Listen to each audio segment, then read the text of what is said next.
Who are you? I don't know, but I'm writing to you anyway. Where are you? How far in the future? Where'd you find my journal? I may never know, but you can know me from what I put down on these pages. I come from a little village in the mountains. No one has left here since before I was born. But our lives changed overnight, just a few days ago when my best friend had a prophetic dream. A vision that the elder said means this season is going to end soon. The world is about to enter a new era. A great change is coming. Everyone was afraid. I was surrounded by questions and I began to feel how little I know. What is this season that is about to end, and why is it ending? What exactly is out there that could turn the world inside out? If there are still voices singing and laughing in the wilderness, I could record them before they're gone. I also thought of my dad, who always wanted to see the outside world but never did. So, I asked if I could leave. The elder had one condition for letting me go: that I take what I collect to the museum vault, a palace of art and memory at the edge of the earth. She says it's the only place safe from the turmoil of a changing season. I hope that's where you're reading this now. I can't stop the change that is coming, but this time on Earth could live on in these pages. What it looks like, sounds like, how it feels to be alive right now. I'm writing to you at the crack of dawn on the morning I leave home. I can smell breakfast cooking in the other room, and I can hear my mom's voice.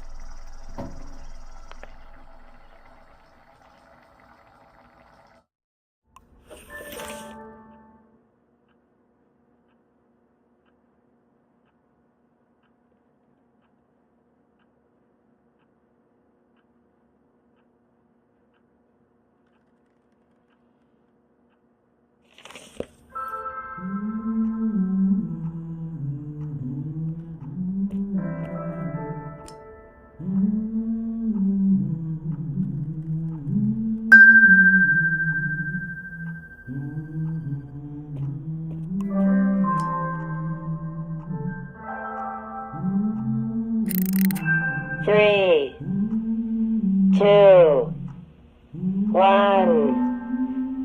Hooray! Mr. Lotto's here.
My bag and Dad's camera, ready for the great departure.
burner's on the table, ready to make a pendant. Mom is cooking sweet bark soup. She got out some old tapes.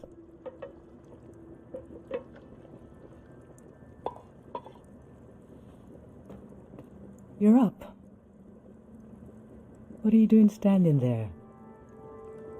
Time to get going. It's gonna be a beautiful morning. I'm making progress. I found the burner, camera, recorder, travel bag. Breakfast is in progress. Still gotta make a pendant. We haven't used this in so long. Good thing I saved the instructions. Just as you would use a shield to protect your body, an identity pendant protects your mind. Your thoughts, memories, everything that makes you, you. We don't wear them here in the village anymore. But if you're going into the outside world, I'll feel better when you've got a pendant shielding you.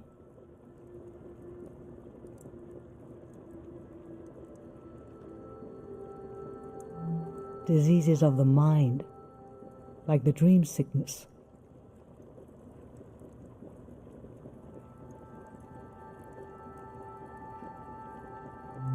It was Dr. Fumio's last invention. He realized that some psychedelic maladies were impossible to cure, so he made the pendant to prevent them in the first place. If you have a better idea how to protect your brain from being destroyed, let's hear it. That's what I thought. In times of war, a pendant can be used to identify a body. Let's skip that part. Objects have two layers, the physical and the mental. The pendant needs to absorb both. 1. Collect a sentimental object for each sense: sound, smell, feel, sight, taste. 2. Feel the sense and speak aloud a memory of the object. 3. Feed the object into the burner. The memory will leave the speaker as it is transferred to the pendant. That means I'll forget the memory after I say it. It's supposed to be painless, at least.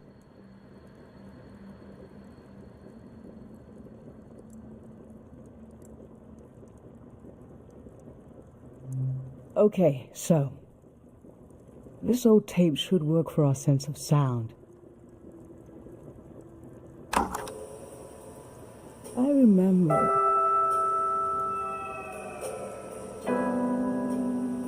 you and I fell asleep listening to this tape.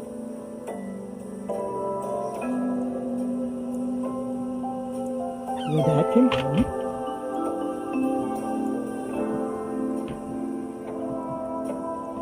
We all rested together until it got dark.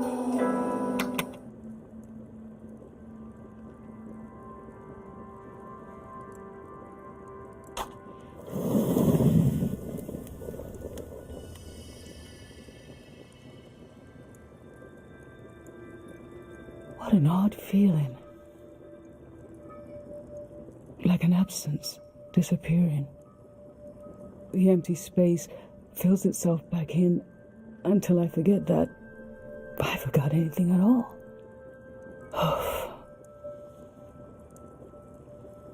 I'm glad I'm only losing a few memories. If I lost too many, I wouldn't even know who you are. You should pick the rest of the objects. I'll lose the memories, but you'll have them in a pendant forever.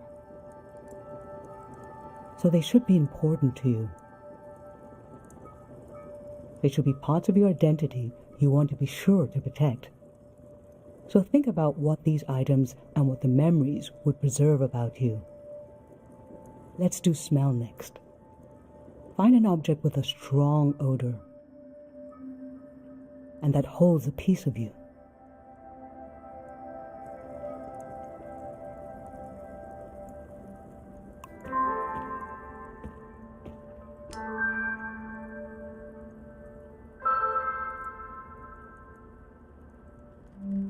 Ancient perfume, sweet. Nothing is ever lost.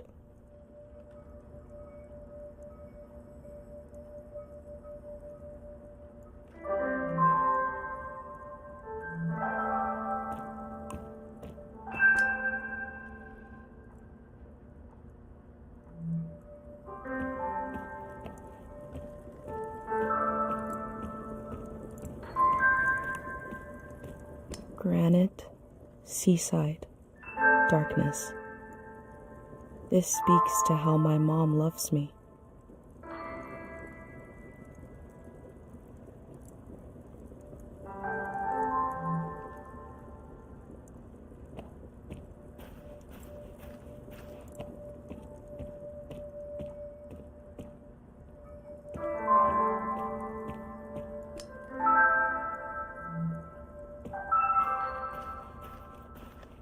Honey, wax, baby, waves. I was loved by people I have no memory of.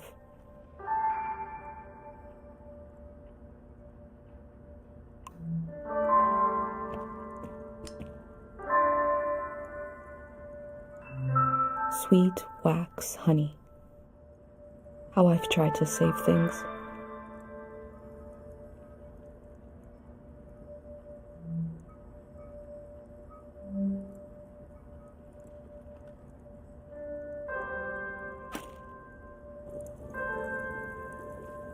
What did you choose for smell? Let's breathe in deep.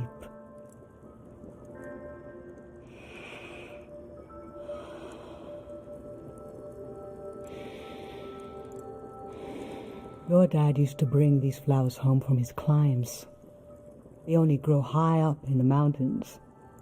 He was a great climber. He even found us a new source of water. I hoped after he would climb less, maybe even retire. But he always wanted to explore, and the only direction to go was up. Maybe the elder is letting you leave out of guilt for what happened to your dad. If someone has the energy to leave, it needs to go somewhere. He fell into the Fitz ravine. We never found his body. But doesn't he rest with us at night? Doesn't he appear in our dreams? How can such a human being depart this earth without leaving behind a trace? A trace as strong as the flowers would still have their scent. Darling, I don't want to lose this one. I can't lose this one. Can we put the flowers back, please?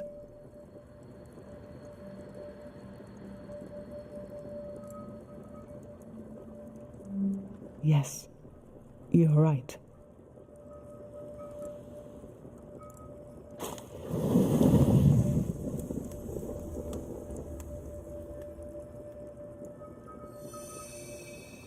Now touch. Pick something with a texture you like.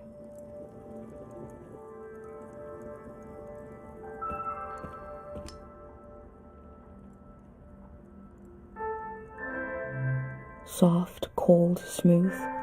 I used to see souls everywhere.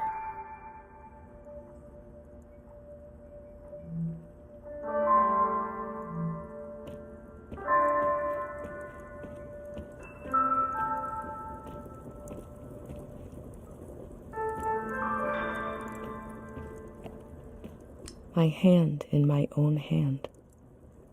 This speaks to how my mom loves me.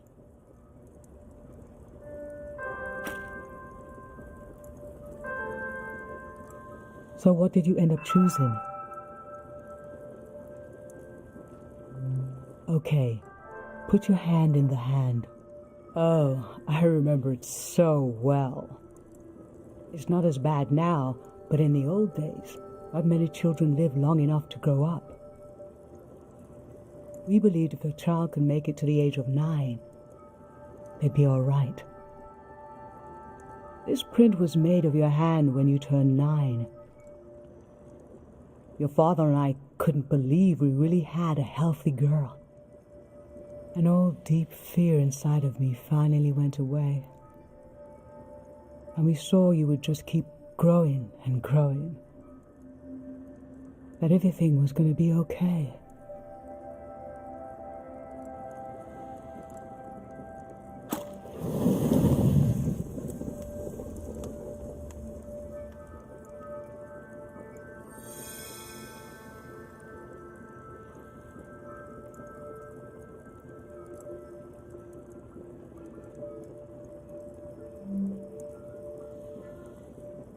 I'm fine. Let's do sight next. Pick something that looks nice.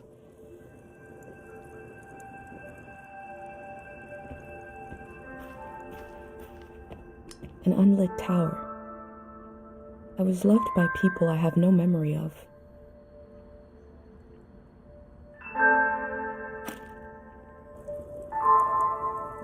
So, what did you end up choosing? This kind of candle keeps someone alive for the time it takes to burn. Just a few hours when death is nearby. It can be enough for last rites, last words. This was Grandma's candle. She didn't want to use it. You spent a lot of time with her when you were a baby. I realized she wouldn't live long enough for you to remember her. Or for her to see you grow up and discover what kind of person you'd be. So in a way, you don't know her, and she didn't know you. And yet, she loved you. I don't know where love goes, but it belongs to you anyway.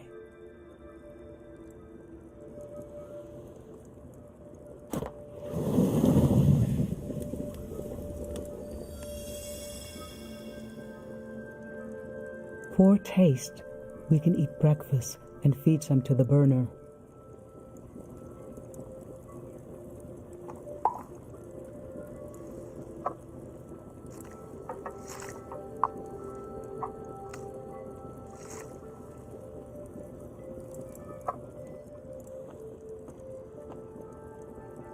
The memory I'll lose is the one we're forming right now. I want you to have it forever.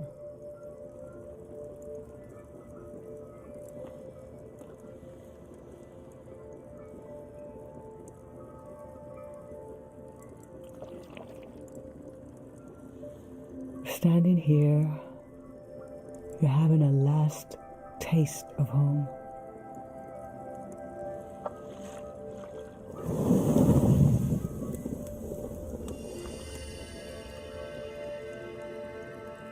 Now you're protected by lost memories. A gem of home around your neck. This is my only condition for letting you go. You must promise me never to take the pendant off. And never tamper with it.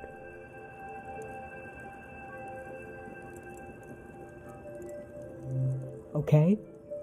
Then I'm okay with you leaving. I think your camera and bag are still in your room. It's time to gather them up.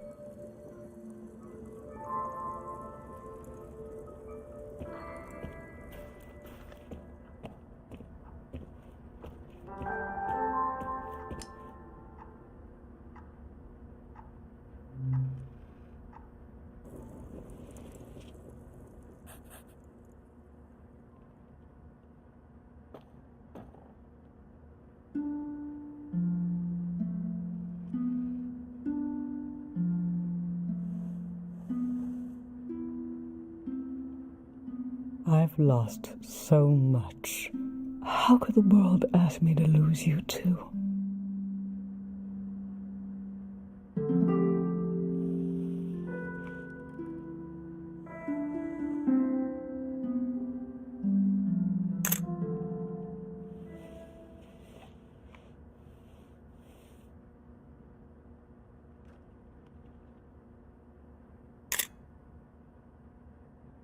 Look at us.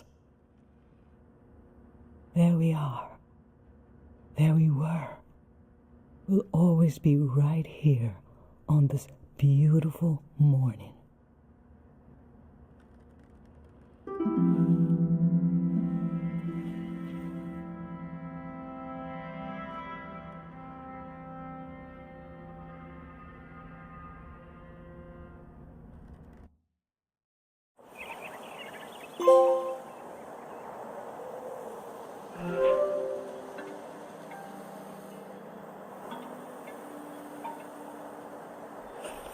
I just performed a ritual with my mom. The moment has passed, but I'll record it in these pages for you, for the future.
I never knew when my mom would share a memory of Dad, while cooking, on a walk, with no warning. It knocked the wind out of me.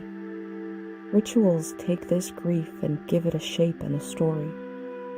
Filling in this journal is a ritual too, but for a loss that hasn't hit us yet.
I've brought tools to record the sights and sounds of this season.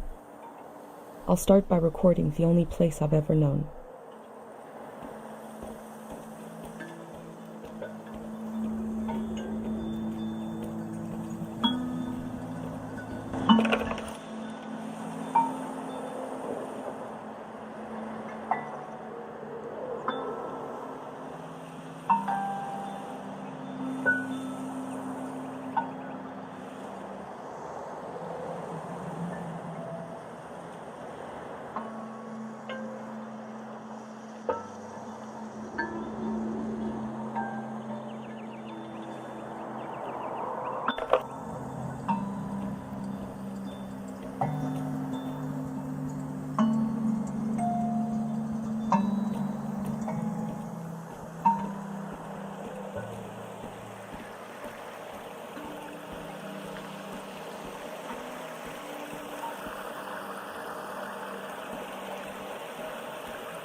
You have plenty of fresh water here.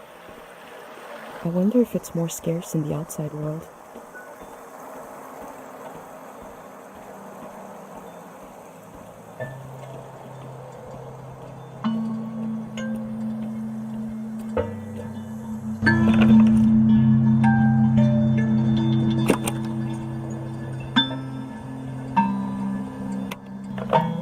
Public sleep music is a tradition of ours here. When the music ends, the village will begin to wake up.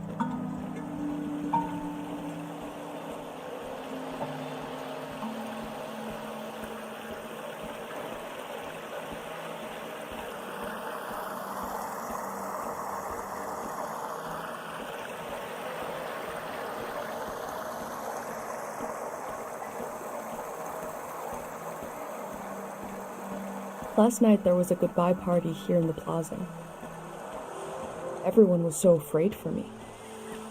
To understand that fear, to understand where I grew up, you have to know the man standing watch over the plaza, Dr. Fumio.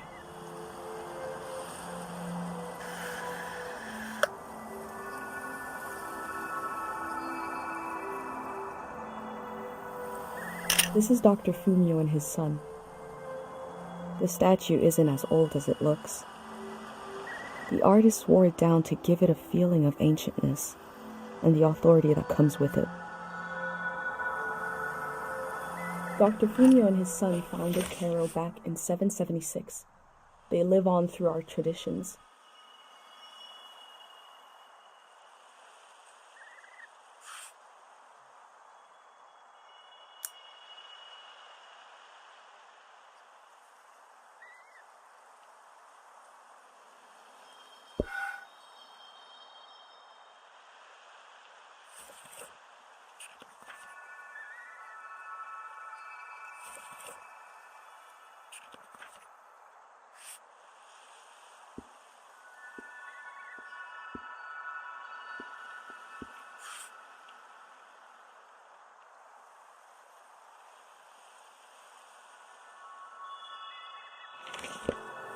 There are 3 murals celebrating Dr. Fumio's work.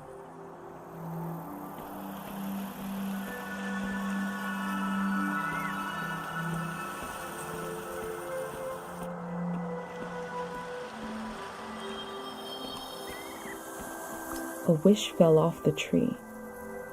I'm not supposed to read them, but it might be good for you to have an example of one.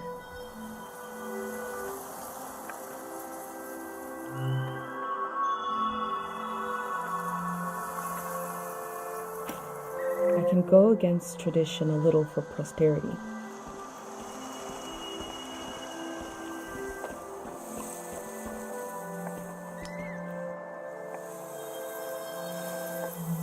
This is the cafe where my dad used to read his poems. He wrote one for me. Maybe he wrote it for you too.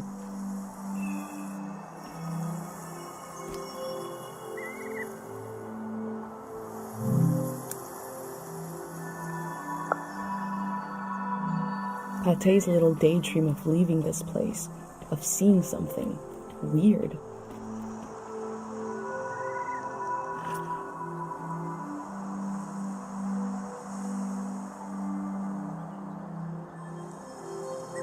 Dr. Fumio said the dream sickness was caused by something very powerful.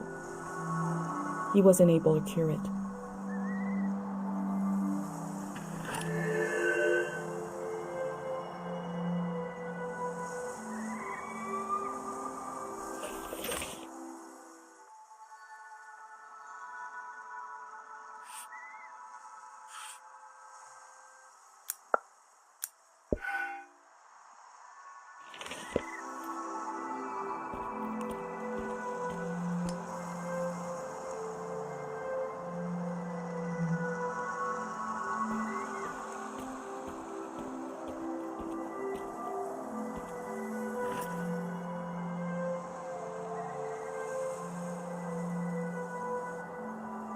Cairo Village is nice if you're a child or an old person. But for those of us in between, I need to leave.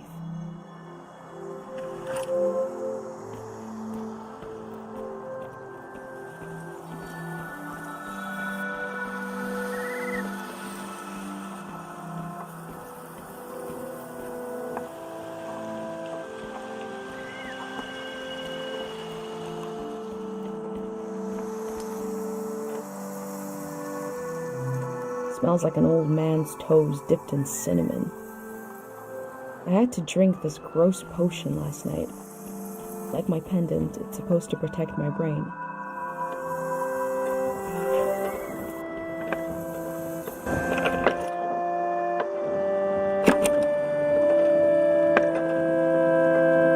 This is a healing instrument created by Dr. Fumio. It draws on the pure mountain air.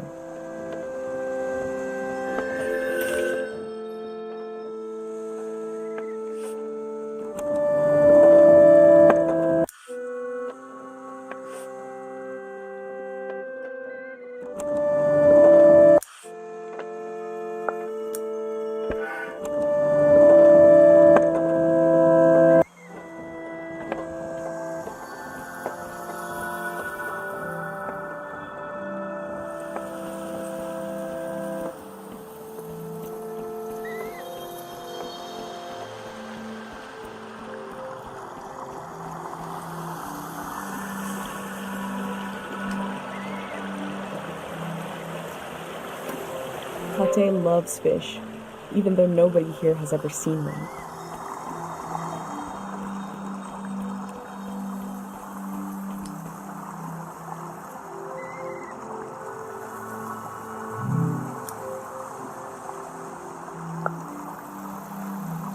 Remembering everything must be painful.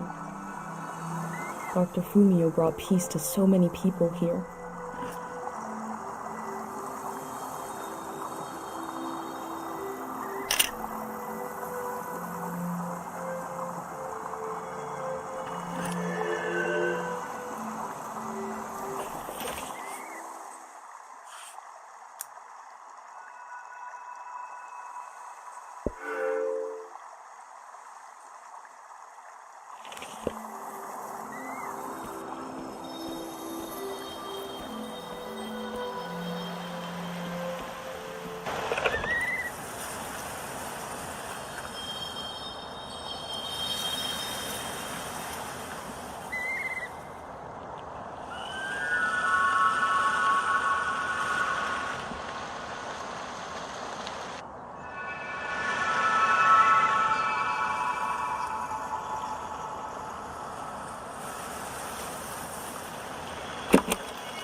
These birds migrate, but we don't know where they come from or where they're going.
A village that was created as a place to heal.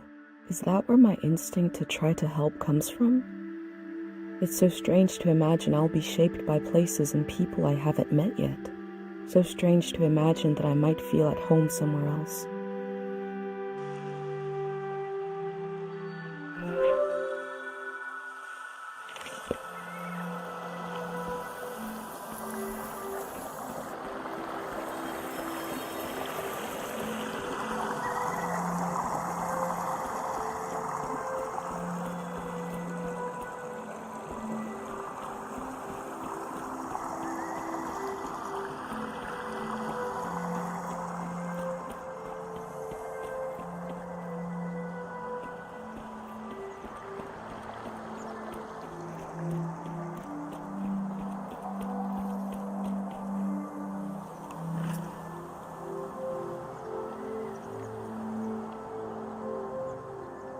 the elder sought out Dr. Fumio to cure her mother, who was suffering from time misperception.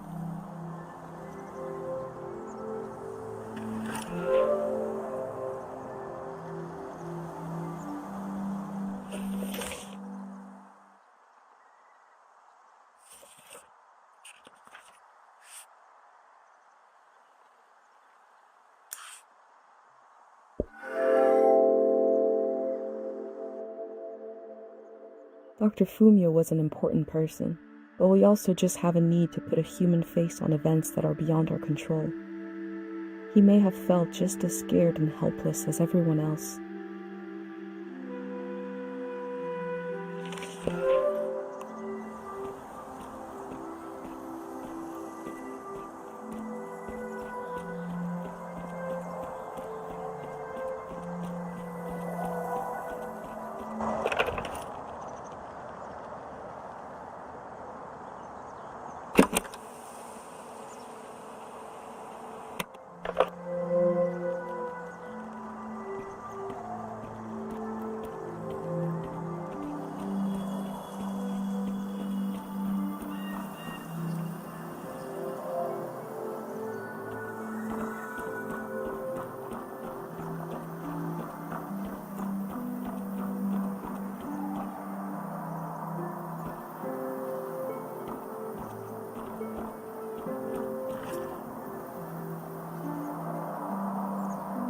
I go fishing here with my best friend Pate, even though there's nothing to catch. We both appreciate the silence.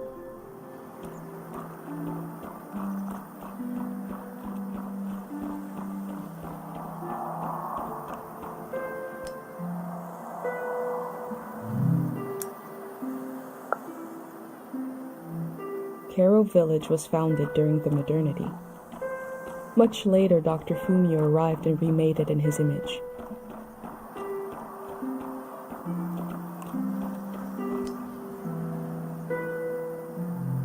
This flower means you're in my thoughts.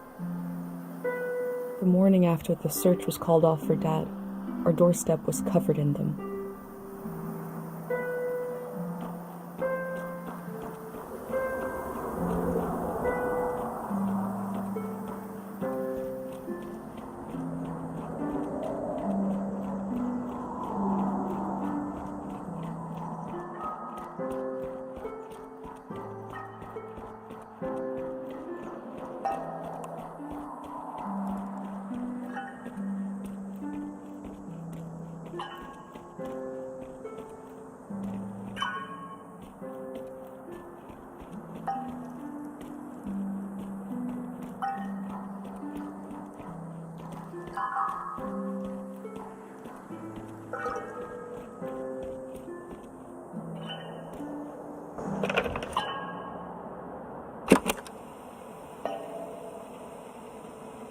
A trip just as slow, reliable, and oddly satisfying as life itself in this little village.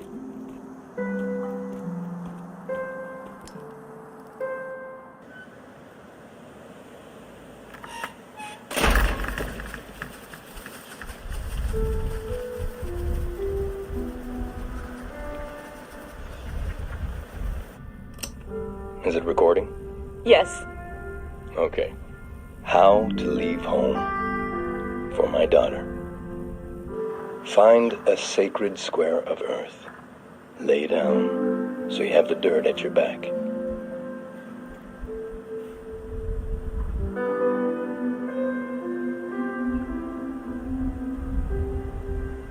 Close your eyes.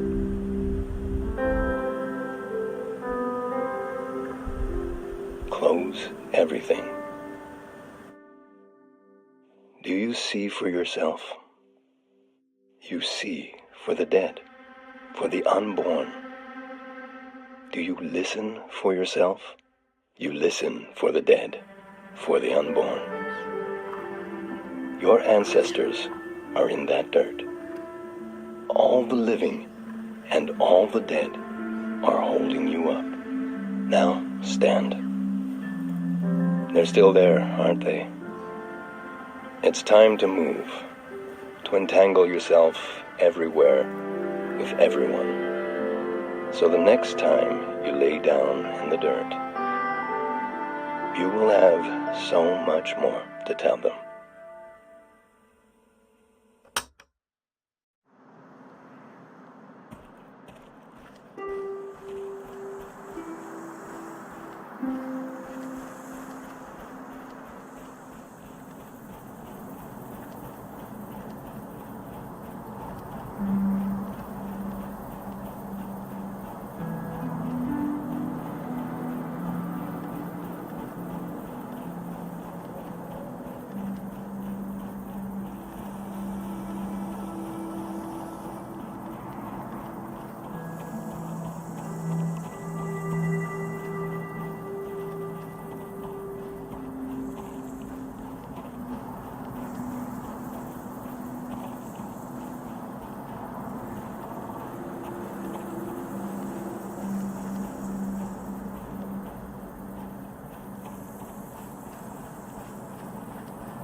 Tate fixed up 3 bikes instead of 1.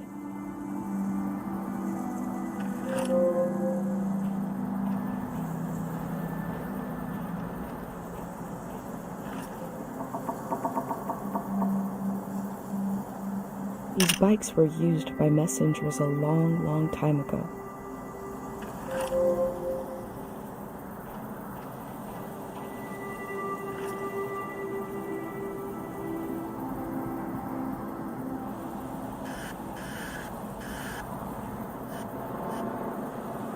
I hold a photograph of everyone I've ever known.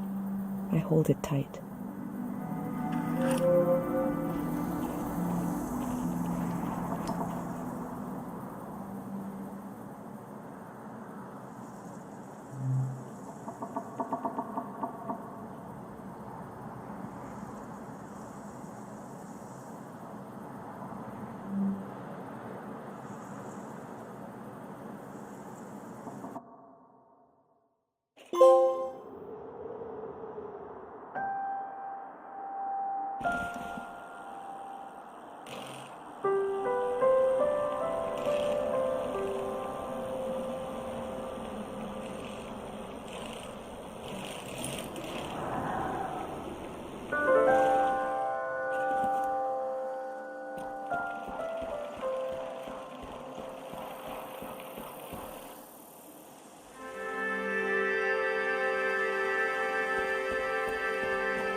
The irony of Cairo is that it's a closed-off place on the outskirts of a busy trading hub. A postal hub we hardly used is practically on our doorstep.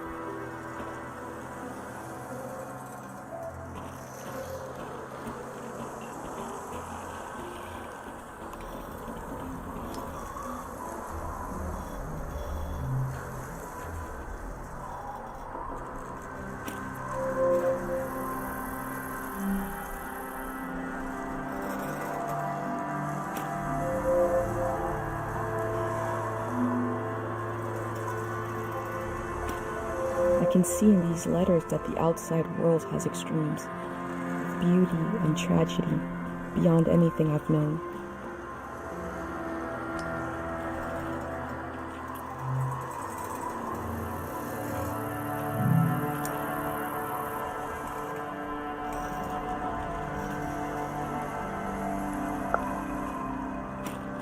You're right. The letter never made it.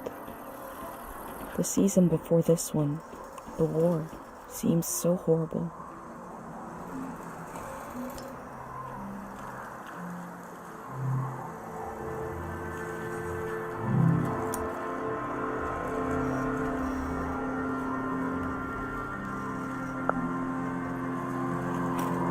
Before setting up in Cairo village, Dr. Funyo roamed the land curing people. It must have been hard when he wasn't around anymore, especially for people who couldn't travel to the village.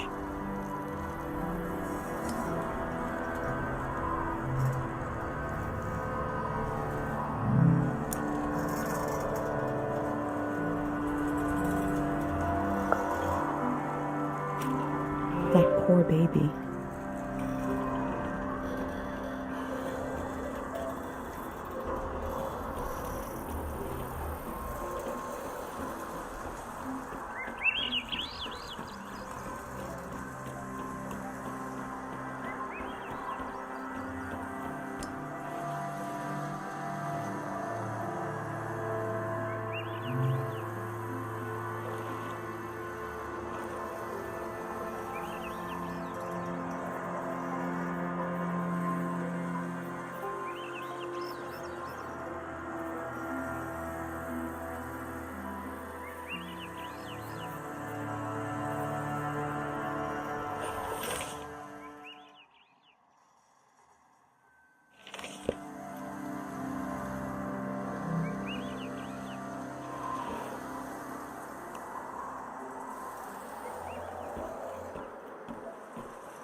In the village, these cranes look like little creatures, grazing. I had no idea how huge they are.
I feel nourished in these sights by the unfamiliarity of it all.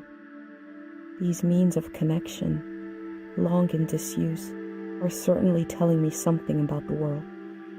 Will they be used again in the next season?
I wish humans had evolved to sing instead of talk.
I heard at some point the tides got less predictable.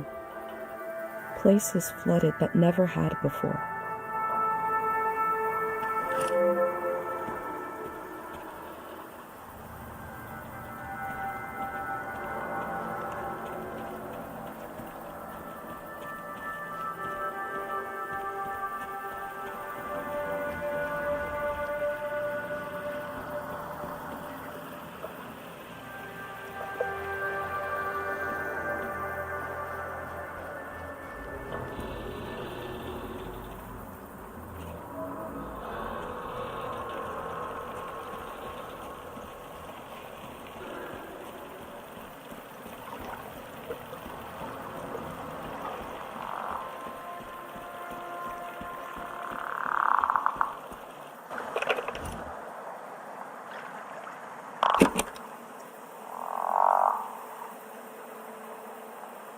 I forgot what I was going to say.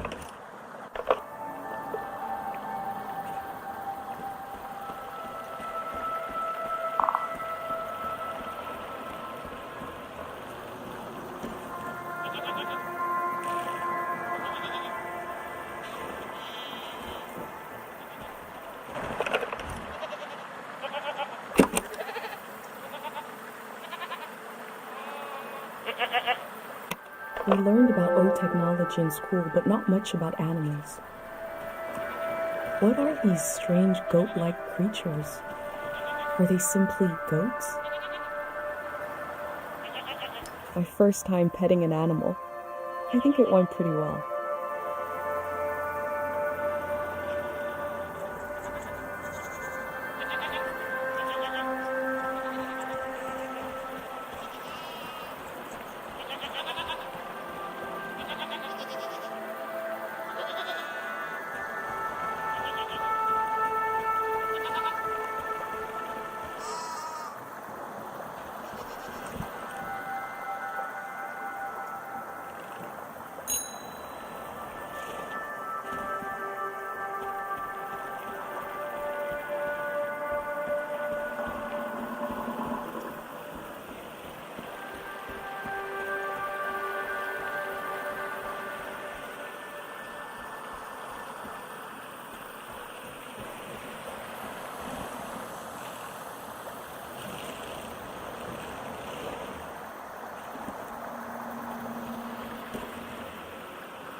I cycled through landscapes, seeing them for the first and last time.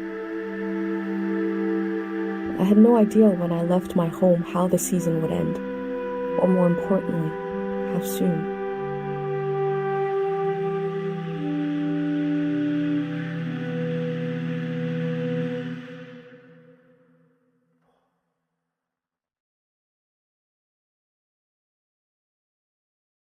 On a cold, damp day, I feel true loneliness for the first time.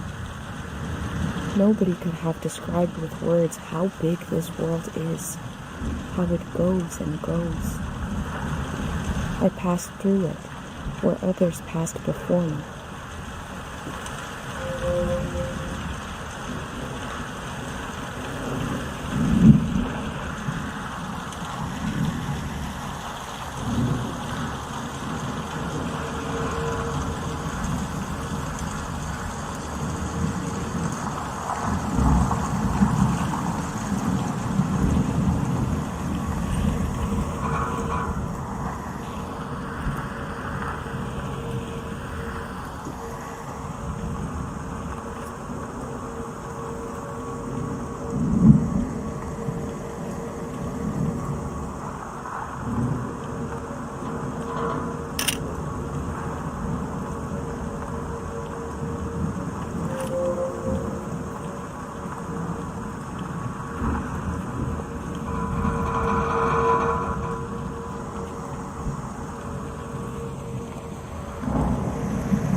Someone was out here alone.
They kept themselves company with music.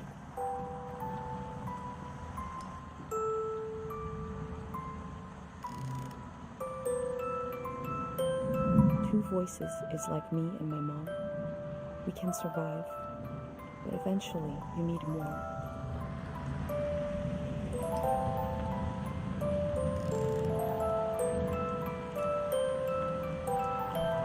Three voices as complex as life is supposed to be.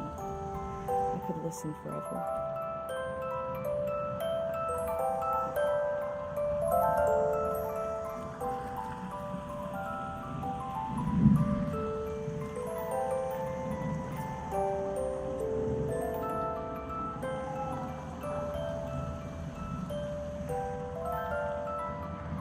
They used the walls like I use my journal.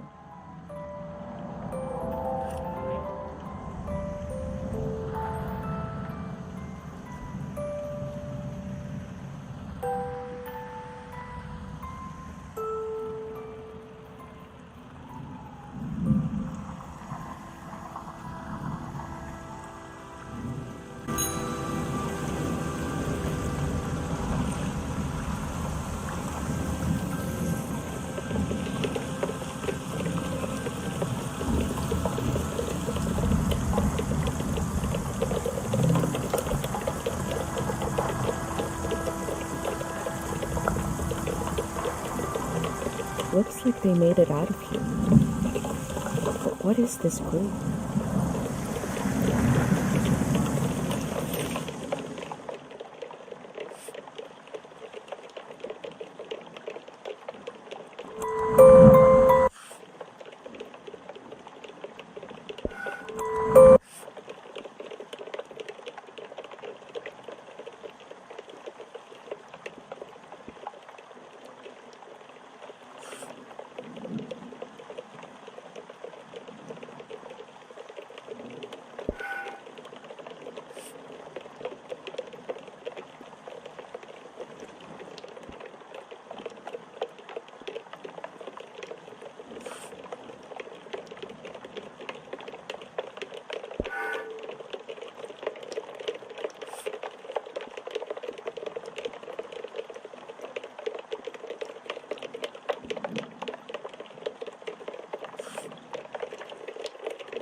Time seems to pass differently around here. I feel so heavy and so light at the same time. I'm not really alone. I'm with myself. I'm with the earth.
In the empty places, I found companionship in the tapes I recorded before leaving home.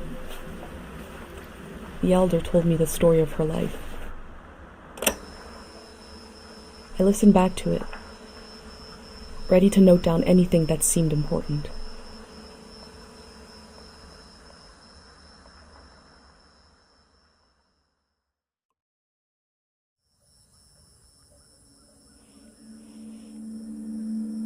Let's set the scene for the listener.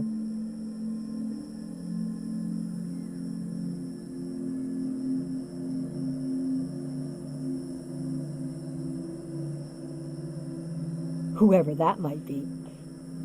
This is the elder speaking. We're sitting in the plaza, saying goodbye to a dear soul. We're here to see if there's anything useful in my mind that could help you on your trip. A century's worth of memories, dreams, fantasies, visions. Like a big, old, haunted library. When I die, this library will burn down. But which book should we check out first? I don't have all the answers. But I do feel the story of my life could help you understand what kind of world is out there.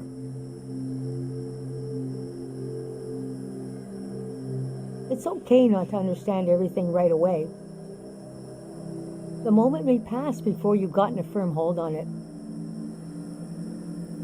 But as long as you're there to witness it, to take it down in your journal, you and others to come will someday take the time to make sense of it all.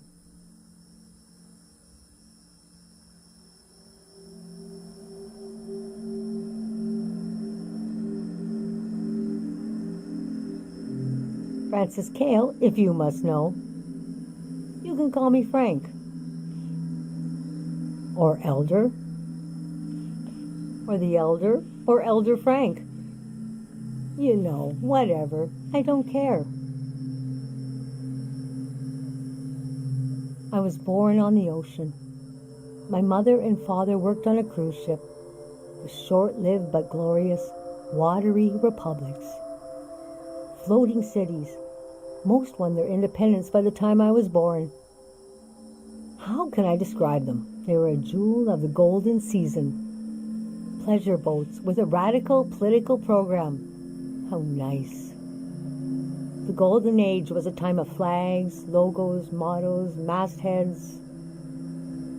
My mom taught me to read them. She was a ship's philosopher. My dad was a recycling engineer. Recycling on the ship was a matter of life and death. We had to get the most out of every object and watt of energy.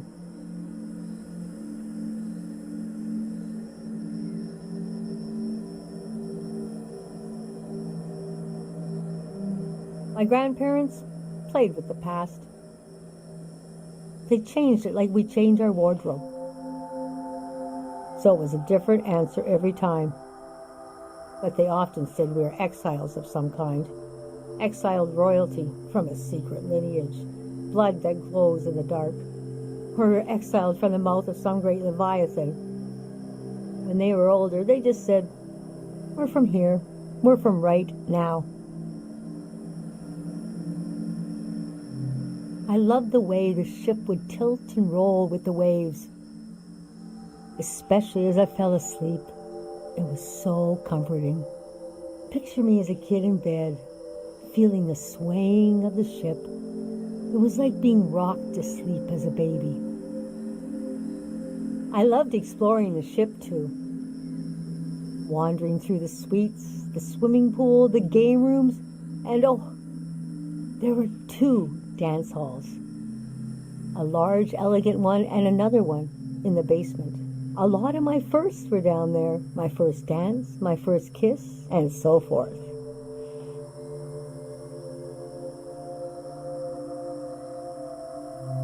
Our ship was taken over in the early days of the war. That was the end of the watery republics.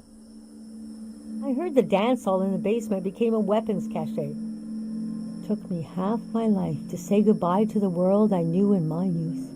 Imagine me and my parents and everyone I knew being escorted off the ship by a company of soldiers.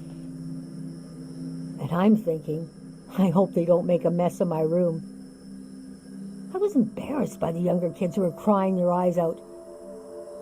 But they knew, I guess.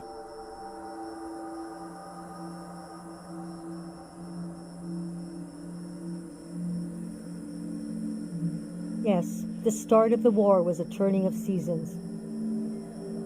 And we had been warned this season was going to end. Oh, but we didn't understand the warning.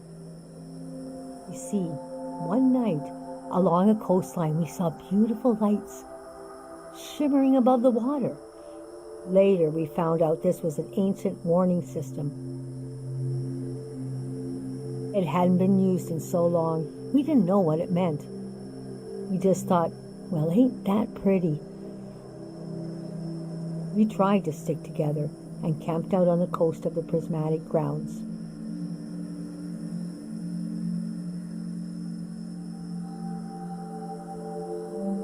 A kingdom of art and science. We got rich during the golden season. Everything that made them beloved before the wealth came. Passionate, uncompromising, self-obsessed. Made them unbearable once they had power. Artists make terrible kings.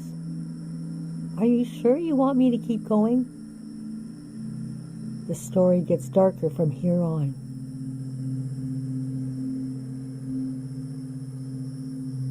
Okay, so conditions in the camp were getting worse. My mom got lost in thought for long periods of time. She'd be completely still for hours, days even. We realized she caught, well, now we call it time misperception disorder. It's when you lose your ability to tell how much time is passing. A minute can feel like an hour. A day can pass in 10 seconds.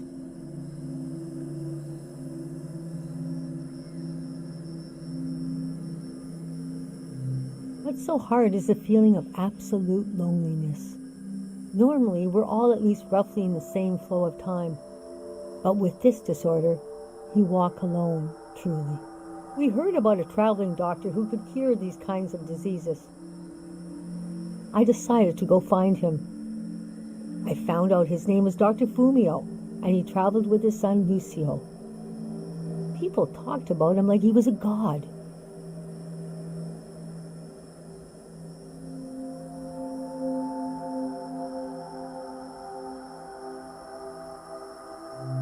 I described my mom's condition to Dr. Fumio. He said there was no cure yet, but there was a village high in the mountains. He thought it was high enough he'd have a better chance at treatment. Lower places are more dangerous. Valleys are the worst. He invited me to join them in going to the village, but I wanted to go back and get my parents and bring them with me.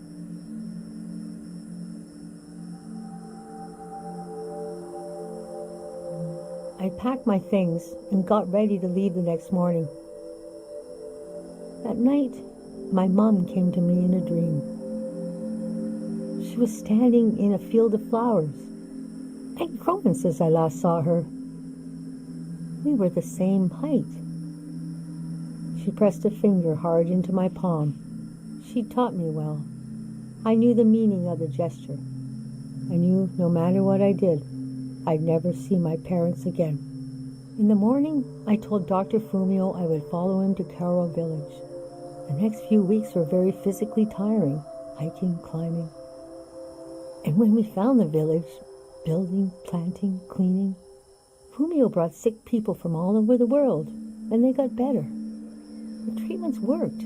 Everyone was healing. So why couldn't I? One day, we got word the war was over. We never found out how it ended. It was like peace just swept over the earth in a split second. There was a party in the plaza to celebrate the end of the war, but I couldn't bring myself to go. Yes, it was over, but it had taken my home, my family. That night, as I was falling asleep, I felt the bed tilt and sway gently, as if it was being tossed on the waves of the ocean. As if I was back in my bedroom on the ship. As if I was back in my mother's arms, being rocked gently to sleep. I knew I was finally home, and nothing could hurt me.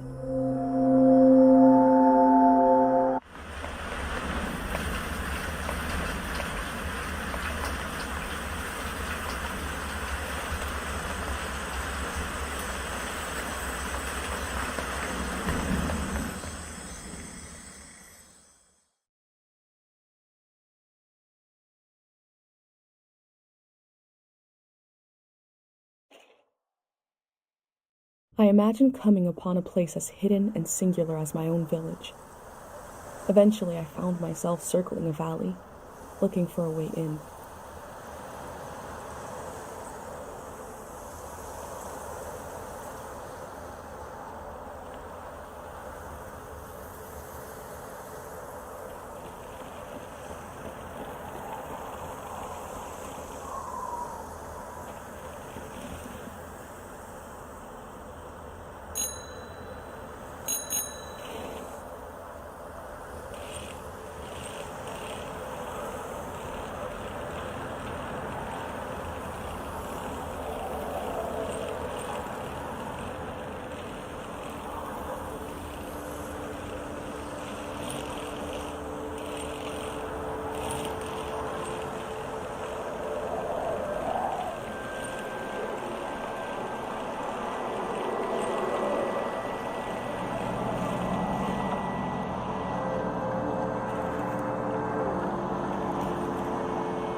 Oh.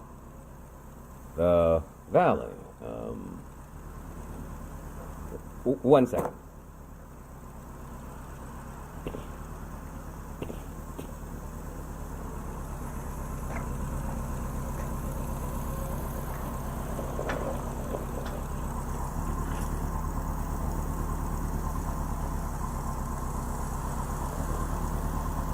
The elders said that people were exhausted by symbols after the war.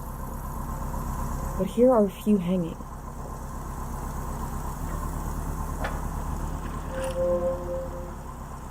Is that a strotopop? What are they called? What is it?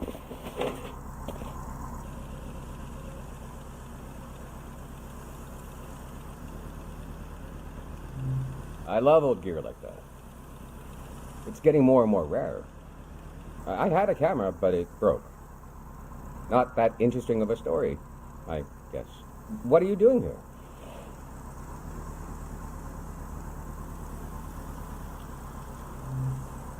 The whole thing, huh? You're young. You got time. What kind of stuff are you recording?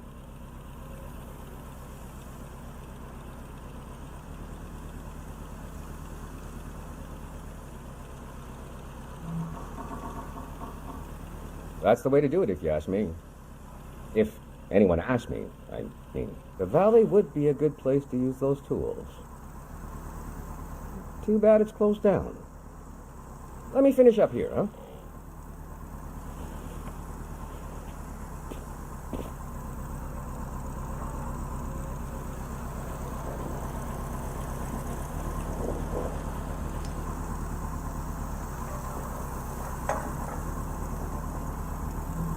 I'm not the first to do this. Just the first in a long time. Hey!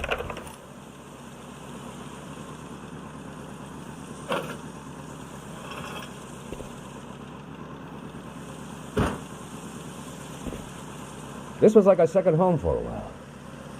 That was fun earlier when you showed up. And I was carrying the cardboard man. You were like, who are these guys?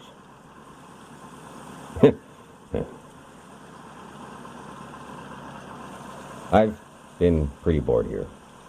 You know, the valley's going to be flooded soon. That's why nobody can go in there. The dam is falling apart.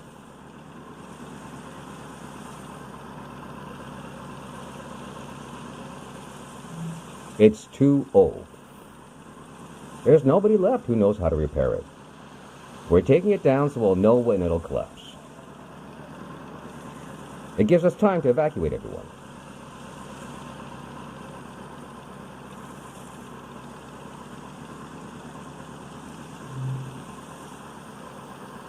Greyhounds. We're a community organization. We do all kinds of fun stuff. Health clinics, minesweeping, daycare, evacuations, weddings. We're new.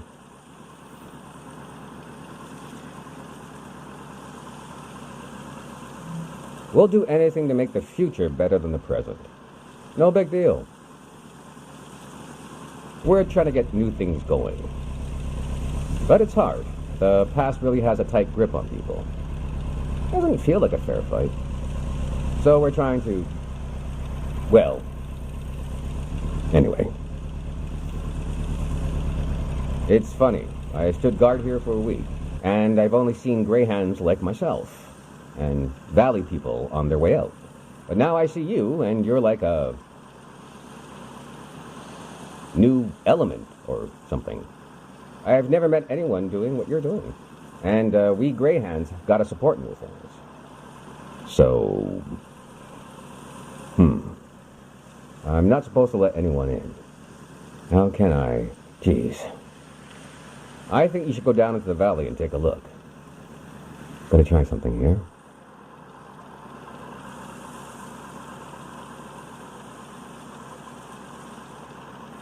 Dang it. I was trying to wink. Well, you get the idea. Go on and put that old gear to use.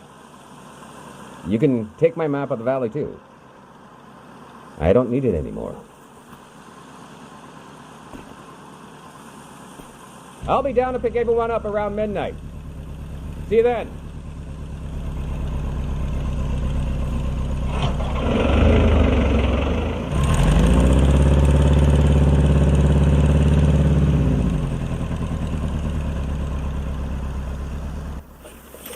I met a greyhound. He let me into the valley. I think he wanted me to record what the greyhounds were up to. And he gave me a map. The assembly point seemed like a good place to start.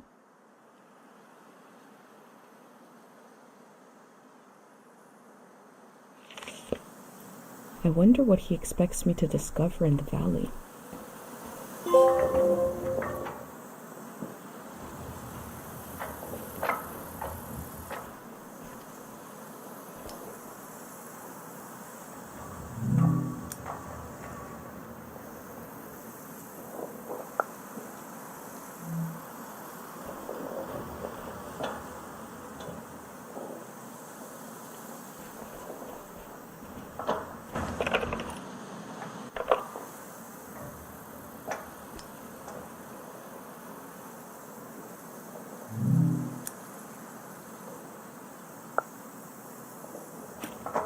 It seems like I'll have to wait for night to enter the shrine.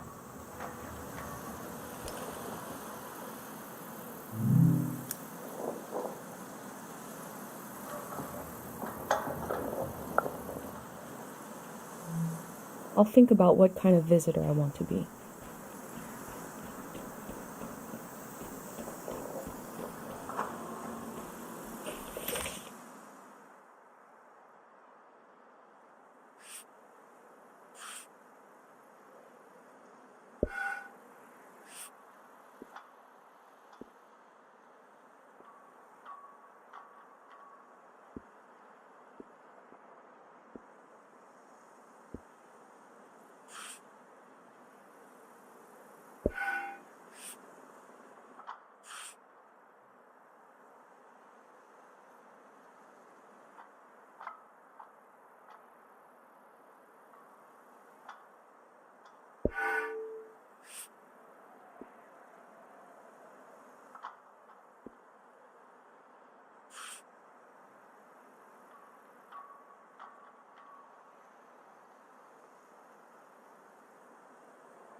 The elder warned me about valleys.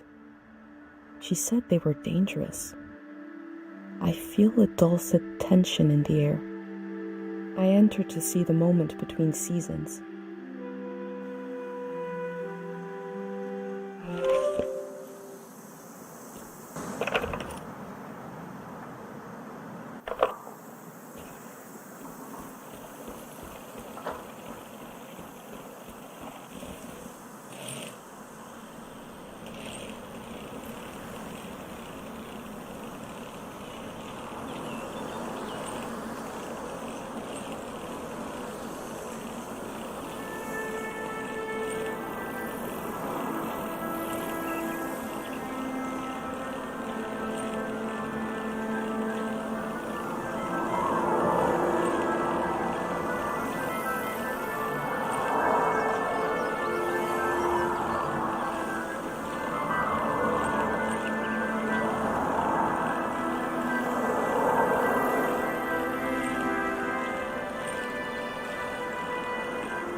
I am probably the last person that will ever be welcomed here by this sign.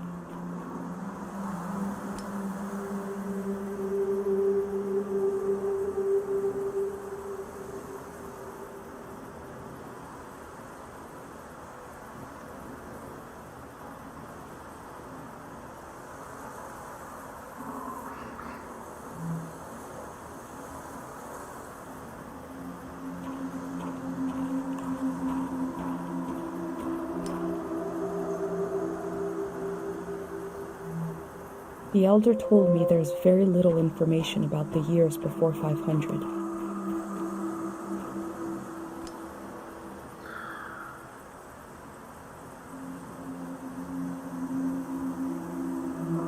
I have wondered about the lives beneath unkept graves.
I wonder what the flowers have to say.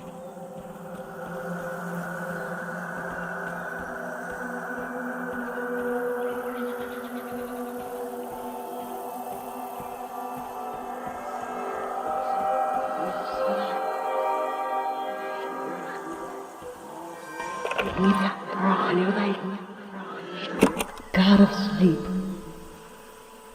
I've been gathering harpic and I've been gathering courage. If my big prayer is wrong, if it goes against divine will, please spare the people of this valley. We're so desperate for peace. Memory told over and over again.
These metal animals are looking up, expectantly.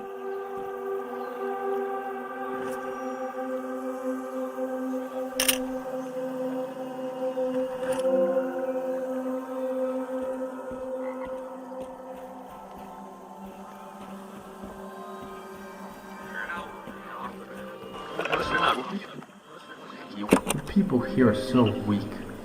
I heard gunshots last night. That was us. What is that? Look at the pond, the water.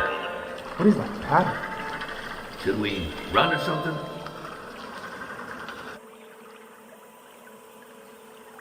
Something frightening happened in this memory. But what was it?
Sounds like they want to adapt their organization to the people in it, and not the other way around.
There's a number to call for questions regarding the dam.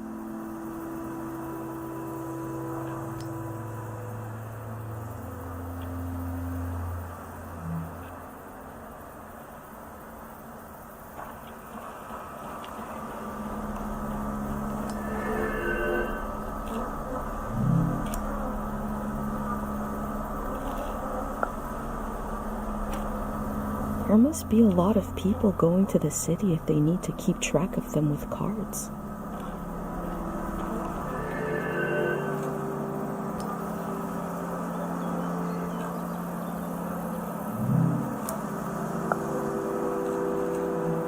Imagine if the man I met is the only living greyhound, and the rest are cardboard.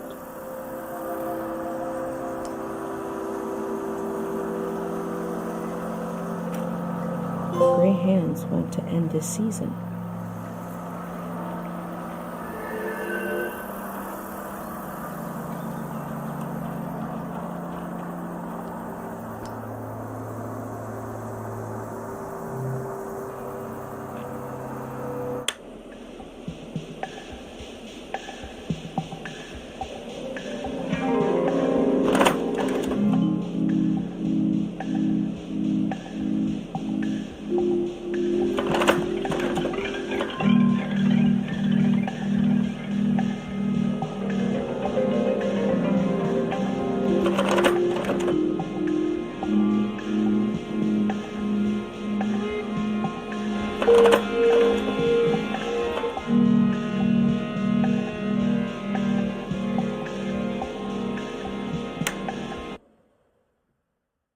They say they're going to build the next season. How?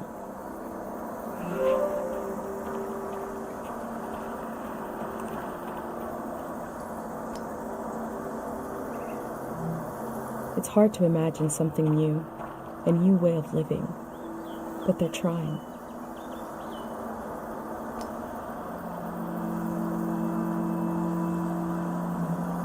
The elder also said low places are dangerous. The city is high up like my village. Maybe it is safer.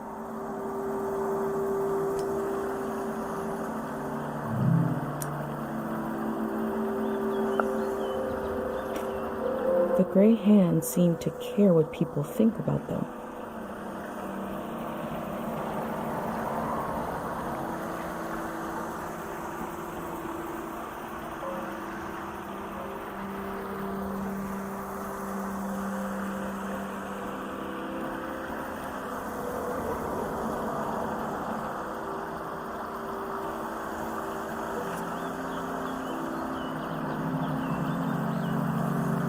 The artist has depicted the Grey Hands as a child. They don't have faith in their capabilities, but see them as innocent?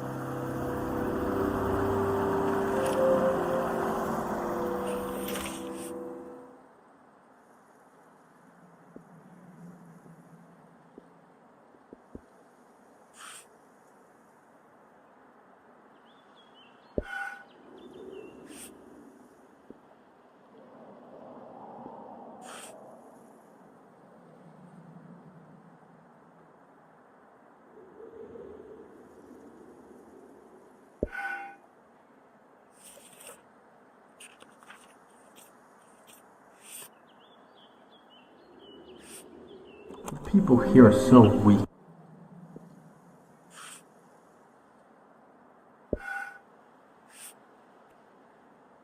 God of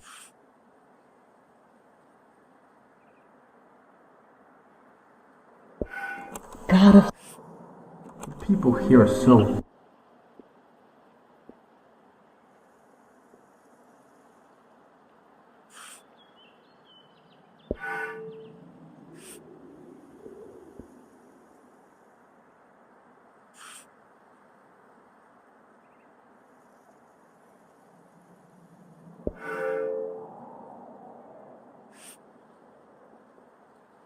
People here are so. People here are.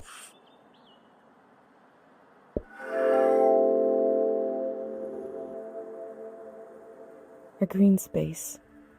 I feel memory in the air like pollen. It reminds me of a poem my dad was never able to finish. The first line was, "If you want to awaken the dead, just whisper."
Greyhounds are the future in all its uncertainty, the good and the bad, the hope and fear of progress.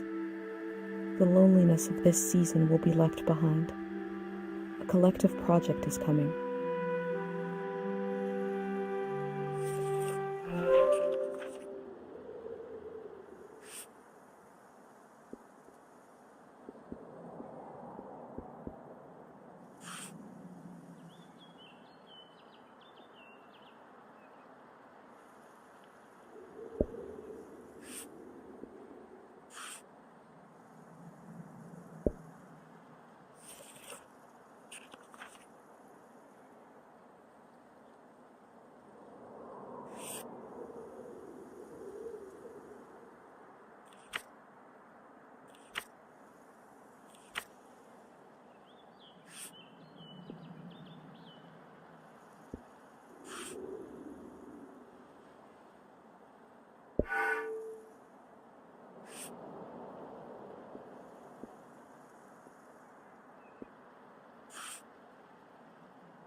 The process of taking people out of the valley was also a kind of ritual, a way of bridging one life to another. They know the world they're leaving. The next one hasn't been created yet.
There seems to be suspicion about the real condition of the dam and why it's being taken down.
Thank God someone is still down there. I've been trying to get a hold of someone for hours. Ah, thank you. I forgot the day zero materials. You know, the visual literature, the warm bath of ideas? I left it at the dig site. It should be sitting on a barrel with a fruit sticker on it. Oh, wait! Hold on. I forgot to do the secret password. I don't even know who you are. Is it too late now, you think? Okay. What day is the day after tomorrow?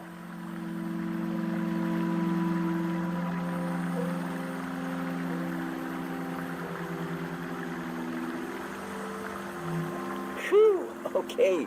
I did figure you'd be... Sorry, I didn't recognize your voice. Hard to keep track of all the new recruits. What else was I going to say? There was vandalism on a few of the posters. Bad stuff. I put them in the trash. Keep an eye out for more. Anyways, thanks for answering. The day zero material is in the dig site, pretty sure.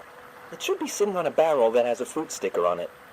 You know, I guess I was going to say you could bring it to me, but the flood will destroy it anyway. So actually, I was worried for nothing. Everything is lost in a flood. God, we really know what we're doing. I'm excited for this all to be over. I'm excited for this all to begin. Bye-bye now.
Hello. This is the Greyhand Flood Hotline. We've received many questions about the dam, the controlled demolition of the dam, and the impending flood. This is a pre-recorded set of answers to common questions. For service in the language I'm speaking now, press 1. For another language, press 2. If you are calling with mild concerns about the flood, press 1. For grave concerns, press 2. For other sources of anxiety, press 3.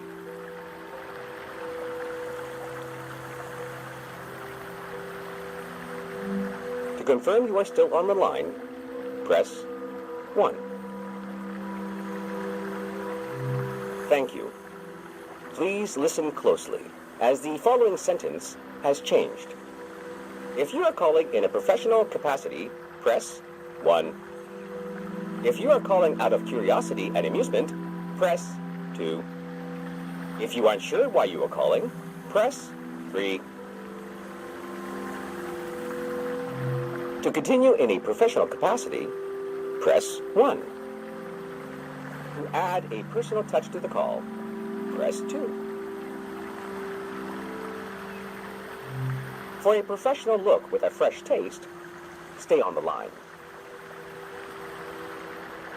If the thought of mass destruction gives you an unspeakable comfort, stay on the line.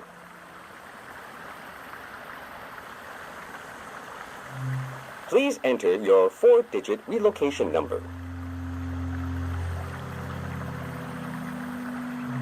I'm sorry. We are having trouble accessing your file. Please try again in the next lunar cycle.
Is that your name on your collar?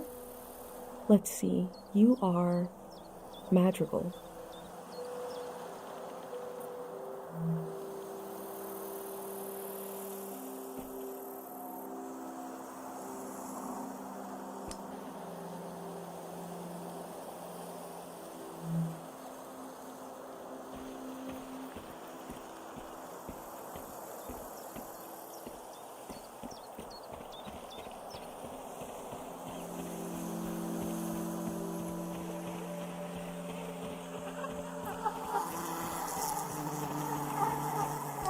And you are Mata.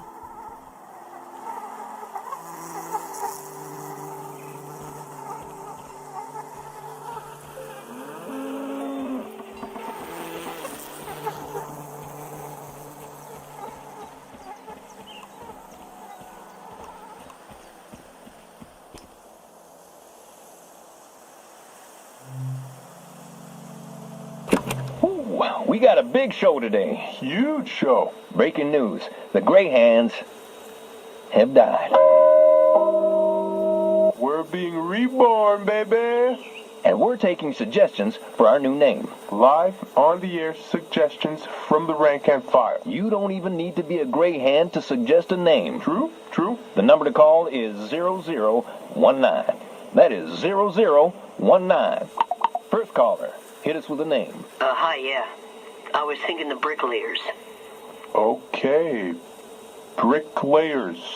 Laying some bricks. Hmm.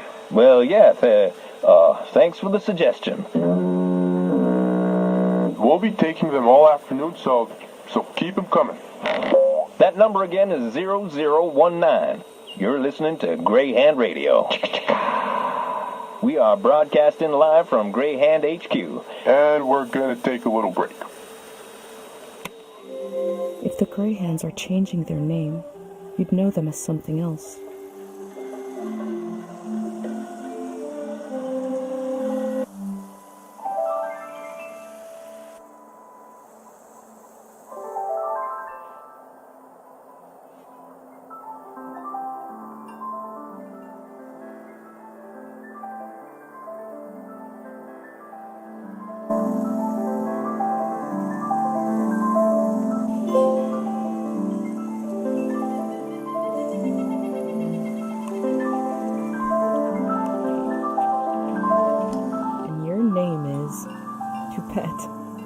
I wonder who named you that.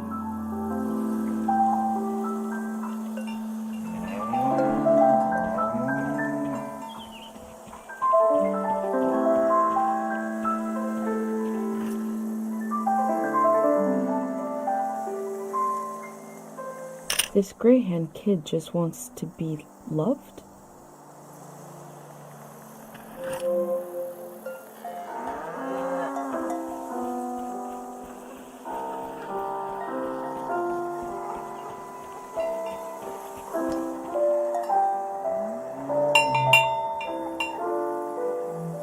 The sound of this bell has a lot of character.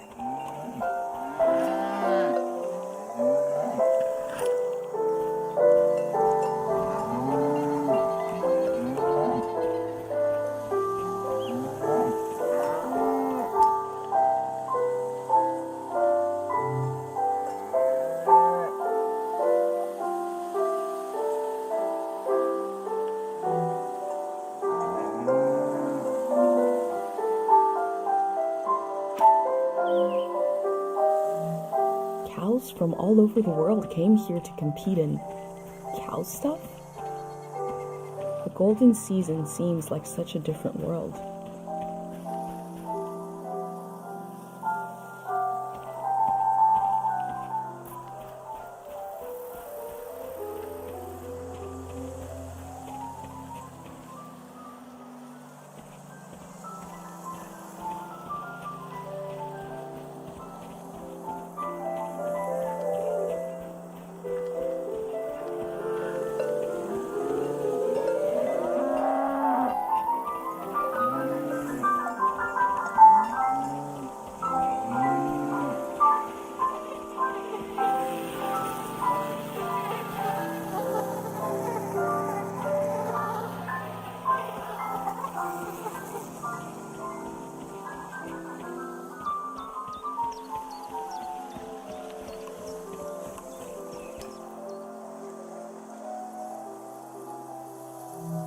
I've never drank cow's milk, let alone some kind of frozen version.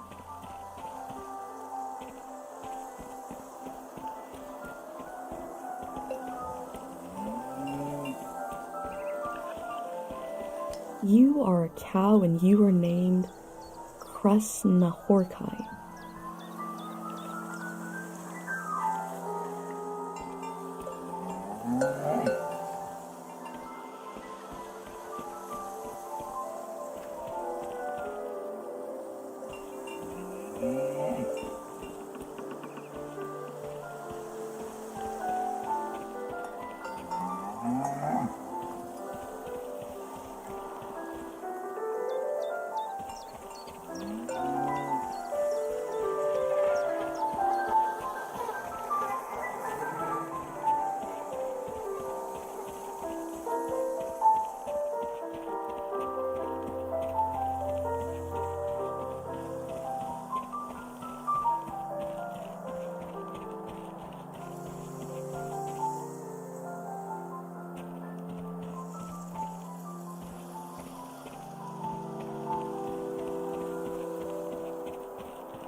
A beautiful cow named Gorp.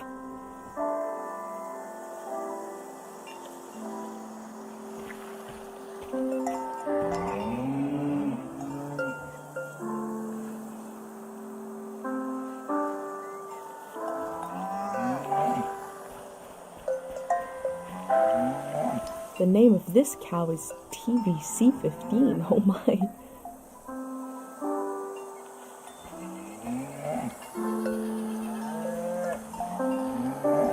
And the seventh cow's name was Balto.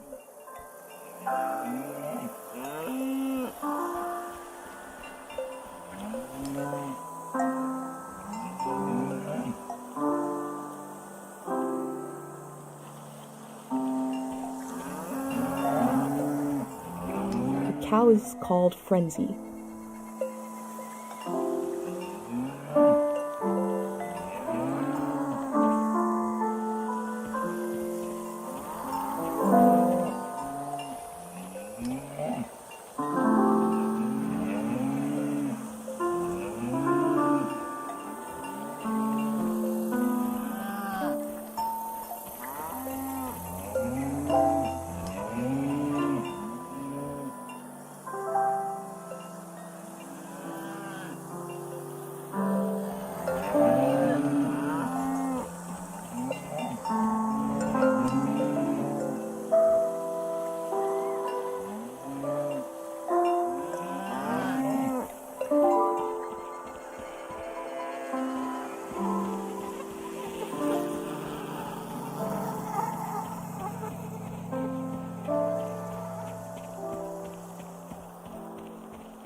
Wow, we got a big...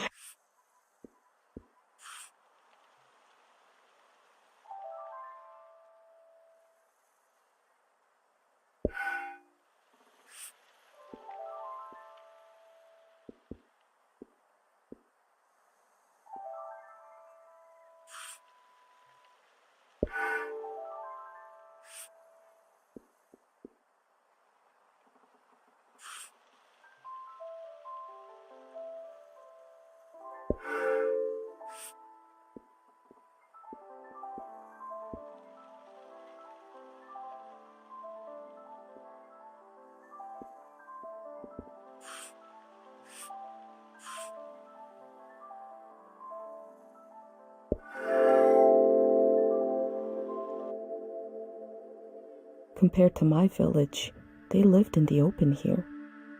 They lived on the land itself. I hope in the future, at least some people are still living like that.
For every working truck or bicycle, there is always a pile of broken ones, rated to scrape together just enough parts to get one working.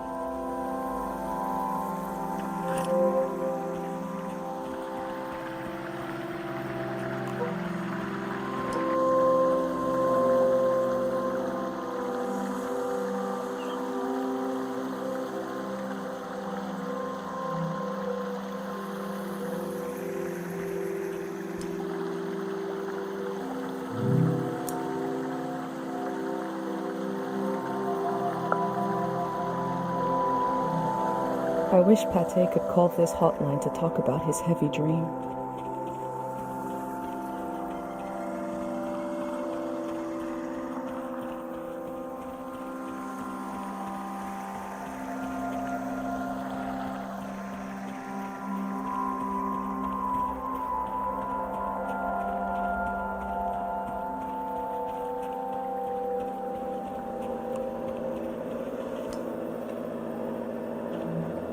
Looks like there's no one around anymore to enforce this.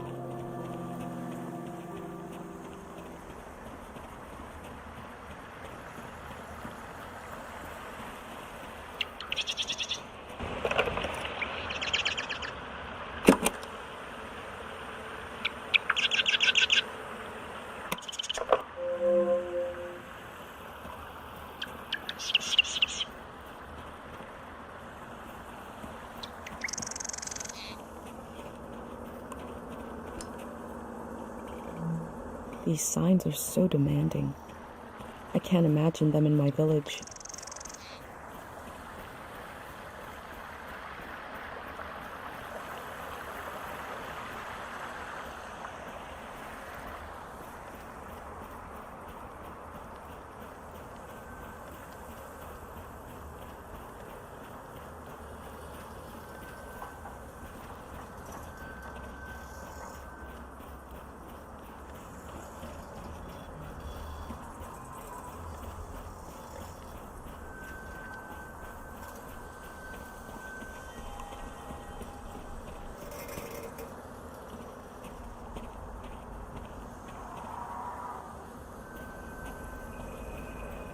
There are a lot of these signs.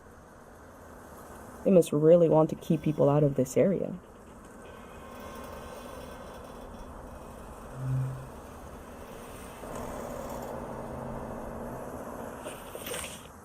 I found a dig site that is fenced off from view.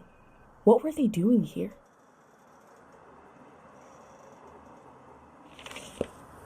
A greyhound said he left his materials behind. It should be somewhere around here.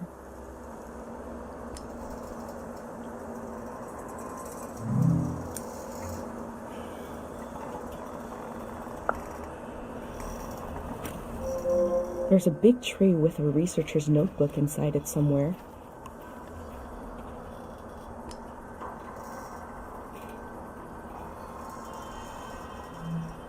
This is the kind of brain trouble my mom warned me about.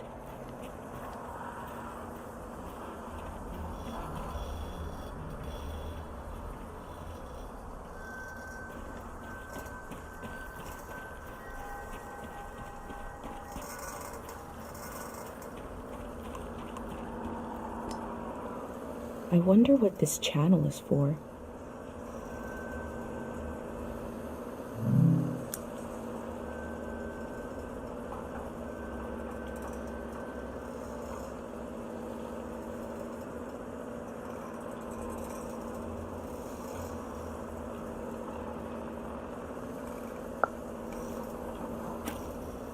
They must have already shipped out all the harpic they need.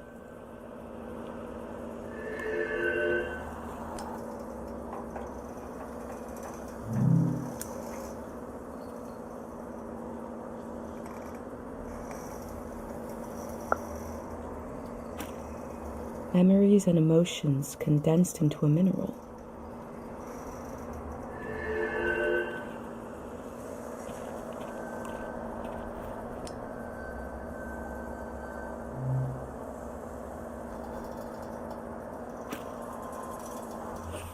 I wonder what's on this reel. What is day 0?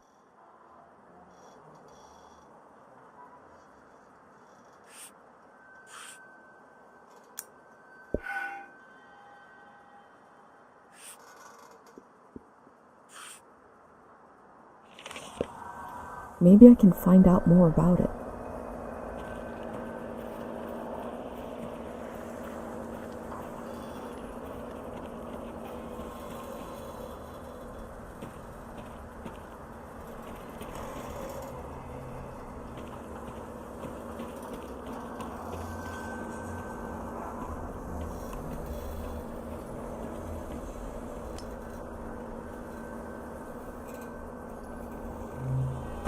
I've recreated the same setup as the prayer statues right here in my workshop. I set up a singing bowl so I can verify the pattern that will form in the water. And some harpic, of course. Each god seems to correspond to a resonating frequency. And when this vibration acts on the harpic, we get the psychoactive response. Going to give it a try here.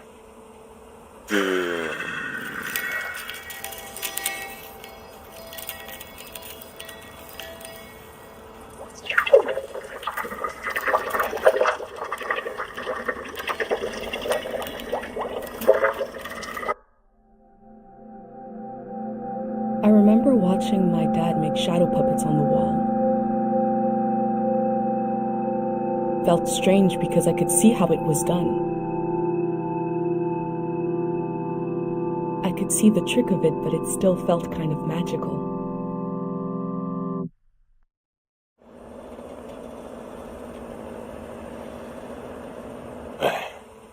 It worked. I do feel the more I do this, the more tired, and it feels like it takes me longer to return to the present. But now I have some control. I face the question of how this mineral affects the soil. I still have a lot of work to do. That's all for today. A mineral that can affect the mind.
The necessity of day zero is not just psychological, it's ecological.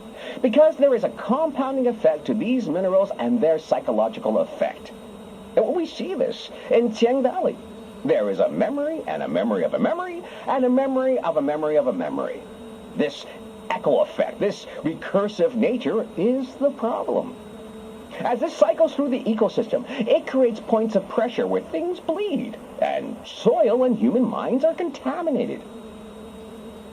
Some will say, what's a few daytime visions?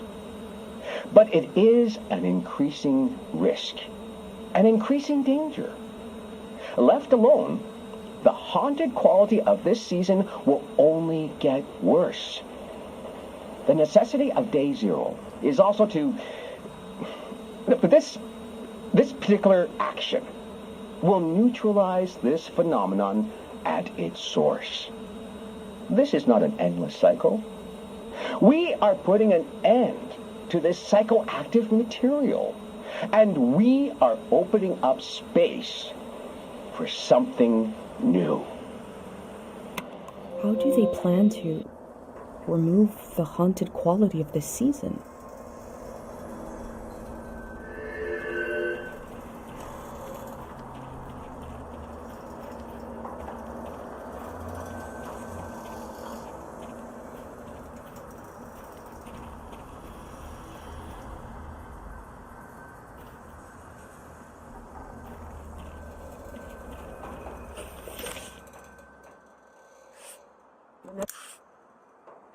The necessity of day zero is...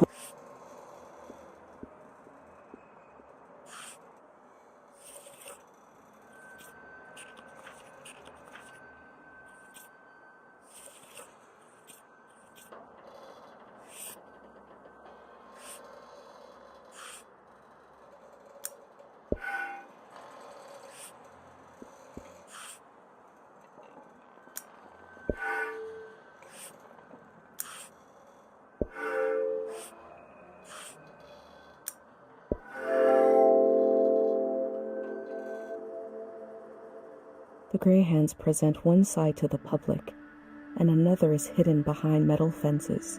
There is no one to oppose them. There is only my record of what they did here.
What we do to the land eventually makes its way into our blood and our brains. This can define a season.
I'm not sure I can go through that again.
The info sign earlier said they are dangerous in large numbers.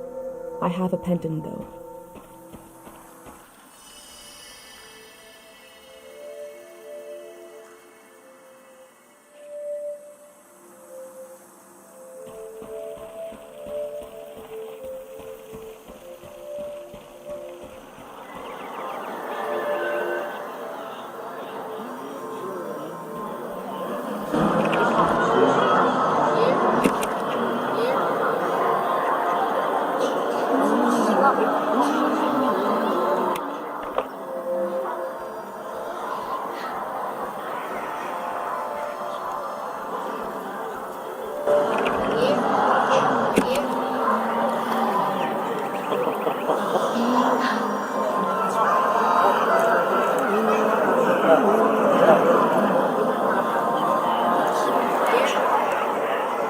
This field was absolutely full of memories.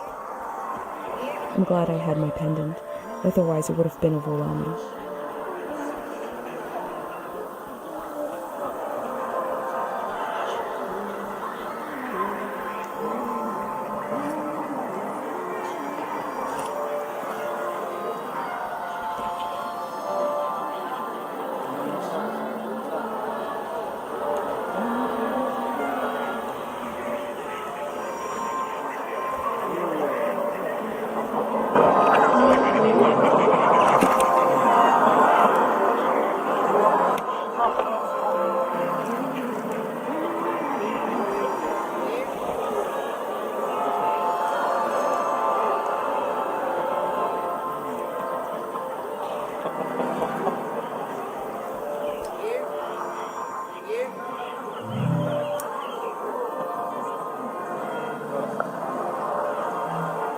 The year of the den? Was that how they recorded years in the olden days?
These slips are prayers to this god for forgetting things.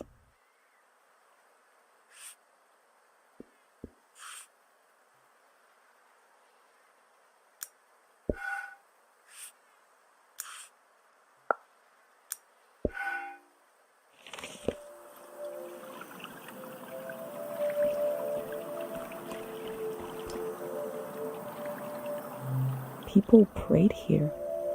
Who did they pray to?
I'm sure these critters will escape the valley before the flood.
The greyhounds have a lot of this stuff now, for better or for worse.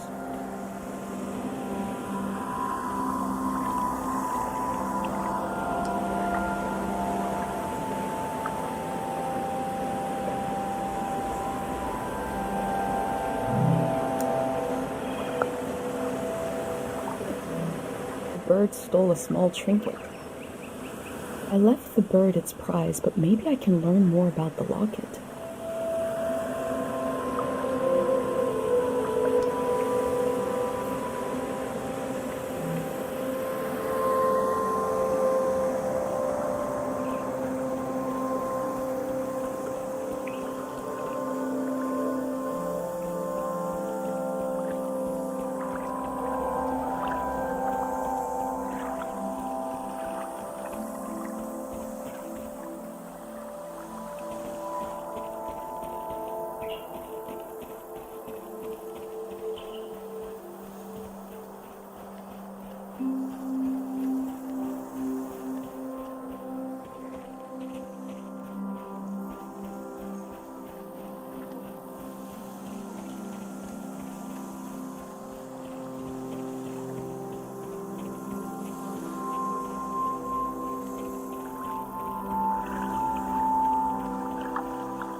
This valley is so different than my village, but both places have an enormous tree watching over them. This tree will pass in the flood.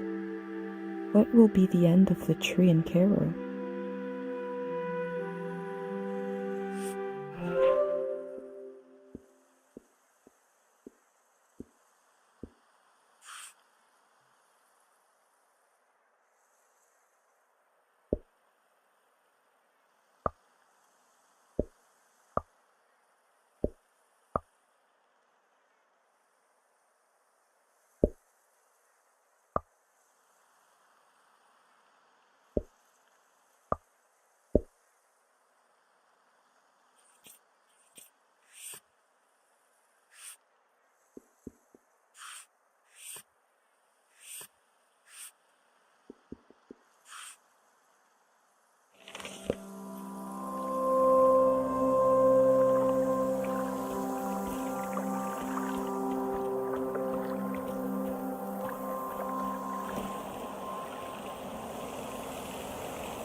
Dear future person, are there goats where you are?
I had an uncle who collected tools that were so old nobody knows what they were used for.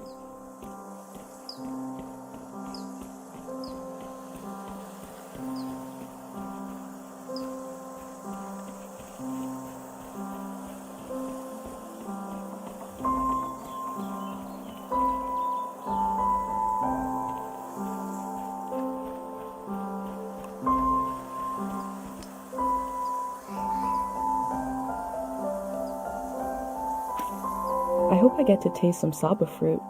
If it merits a sticker, must be pretty good.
Oh, no.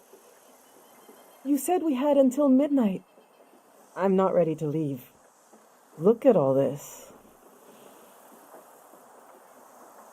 Wait a minute. A cute outfit, a bicycle. You're not a greyhound. Oh, what a relief. I'm sorry. I just assumed because who else would be... What are you doing here?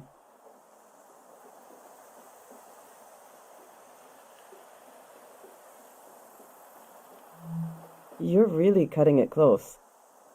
I guess I'm doing research here on the lawn.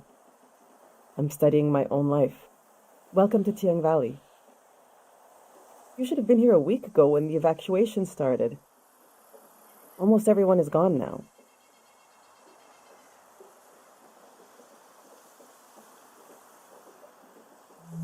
You noticed, I hope, that the valley is going to be flooded. The Greyhands are taking us to live in the Radiant City. Look!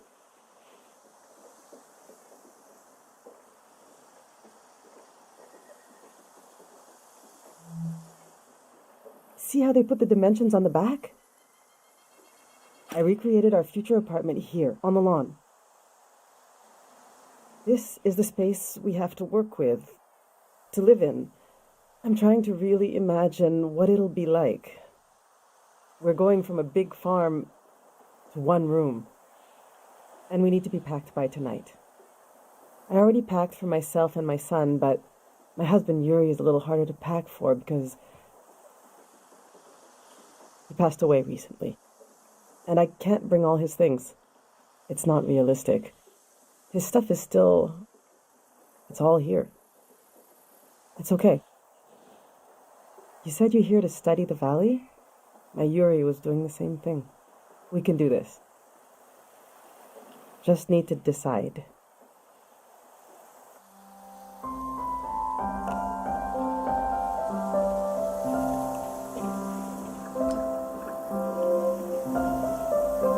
Yuri learned to paint from our neighbor, Matiora. He painted all 3 of these. This is a self-portrait he did. Kind of intense, right? He was more handsome than that. I wish he could have seen himself the way I saw him, you know? He was really lovely. Just occasional dark moods from his work. This is his portrait of me. We got into a fight over it. What's that supposed to mean? You just splatter some paint on the canvas and put my name on it? He said it was my essence. I don't know. Do you think it looks like me?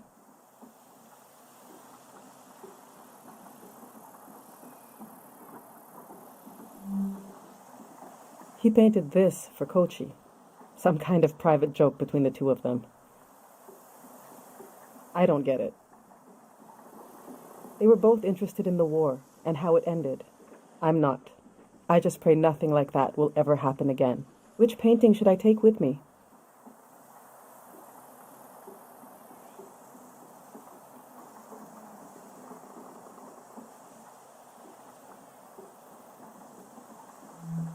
Yes, you're right. Himself, from his own eyes, something I could never see without this painting.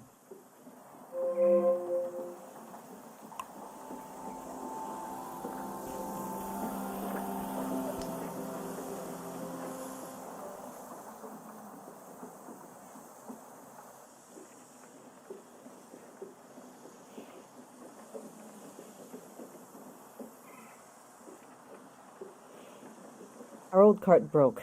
I overloaded it. So I had to use the wheels of his bicycle. Now he's so mad he won't say a word.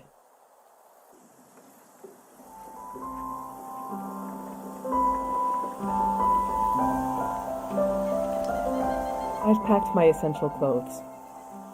I don't know what to do with these. This was Yuri's best suit. Maybe when Kochi grows up, it'll fit him. That's a long time away, though.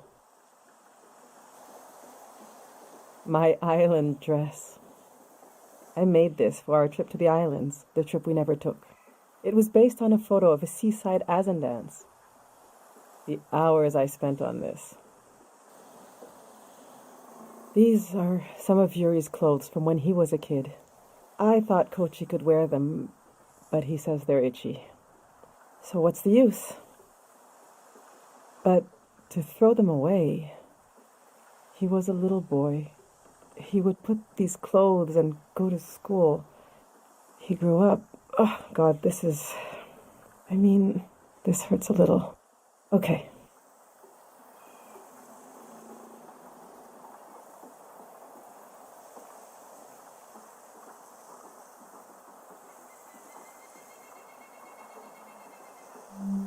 Yes, let's bring it.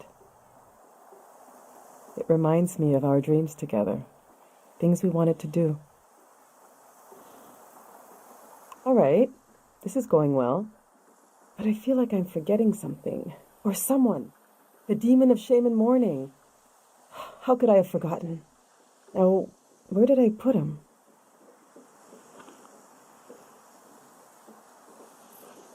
We need to bring the demon of shame and mourning.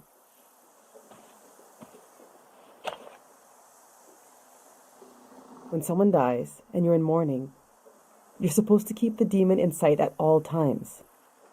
He's supposed to remind you of your regrets. It's a religious thing.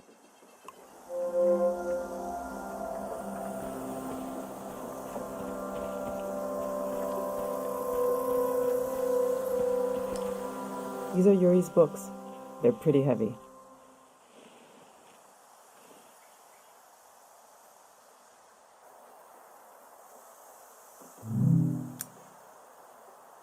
This is an old religious book, The Prism of Yesterday. He didn't like to talk about his faith. I haven't read it much. Maybe there's a part of him in these pages. A part I never understood, that I could still glimpse. Maybe he would want me to keep this one. But I don't know. It just doesn't mean much to me. Yuri found this old tourist guide to the valley before we moved here.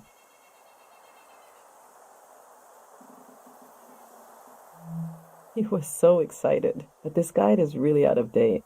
It's from way before the war. There's something optimistic about the colors they used. Yuri really wanted to take a trip to the archipelago together. We prepared for it a lot, even taught ourselves a bit of the language from this book, but we never made the trip. It was always going to be soon, but it never happened. Seems like the kind of thing no one does anymore. Since we packed the Azan dress I made, should we take this too? Or maybe that's enough Azan stuff. Which should I take with me?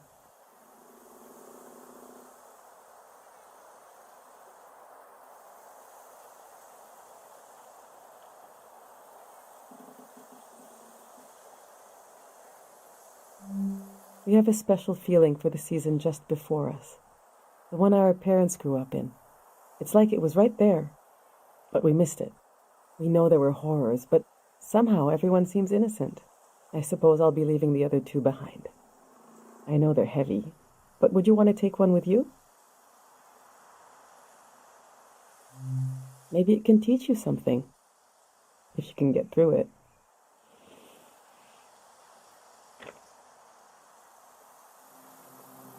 Let's see how this is going so far. We'll remember Yuri's excitement coming to the valley. The dress I made for a trip never taken. I'll remember how Yuri saw himself. I think we're almost there. Let's just look a little more.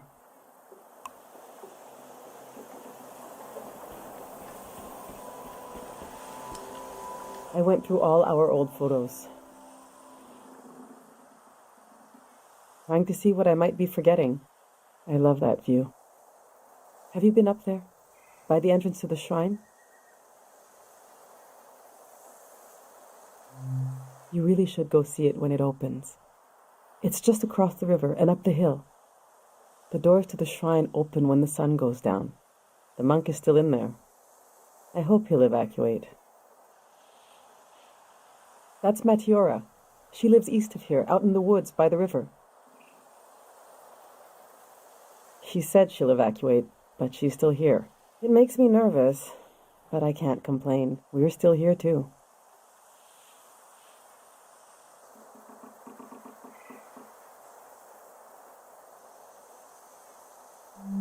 I wasn't interested in having a child at first. There are just so few these days. The thing all three of us had in common as a family was that we were pretty silly. We used to be, when we were all together. The past is such a heavy dream, and I never remember my dreams. But when I wake up, there's a cloud of feelings the dream left behind. When the day begins, I move around, and that trace disappears. I wonder if our memories of the valley will drift away like that.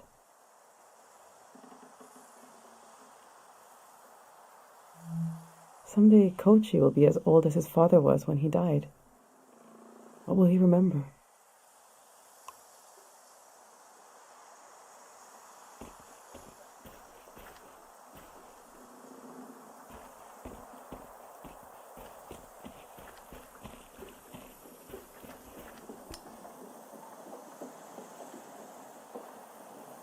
My husband built these tools to study the valley. They were his life's work, and they took his life away, too. So what do I do with them? You can't buy tools like these. He made them. My husband didn't insult God, but maybe he stepped on his toe, and his life went out of him. There's the skin of our body that keeps us together, but there's also the skin of our minds. The skin of your mind can pop like a bubble, and everything that makes you yourself will come pouring out, and the earth will devour it eagerly, the way wind fills a vacuum. They might be incredibly valuable to a scientist on the other side of the world. I don't know. I also hate them. I get you're a curious soul, but I forbid you from using them. I don't care, but he did. He gave his life trying to understand this world. I can't keep these tools, and I can't throw them away. There's even more of them, bigger ones, out at his work shed. Okay, I'm going to turn away now. I want you to take them or throw them away. I don't want to know.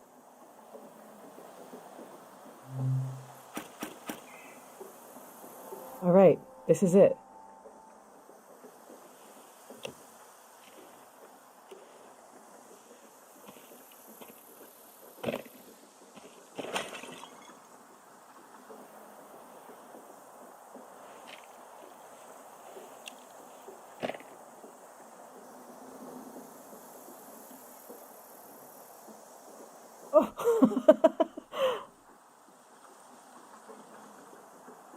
I killed him.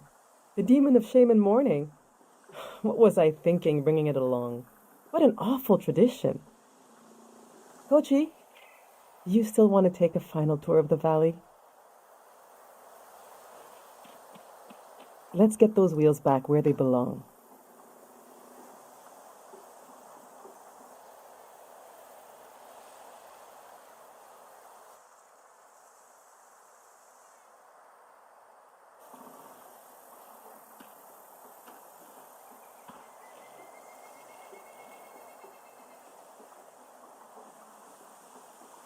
I know what I'll carry with me. It's something I couldn't leave behind if I tried. It couldn't be crushed, like the demon. It's too many layers deep. I'll carry the part of me that's gone.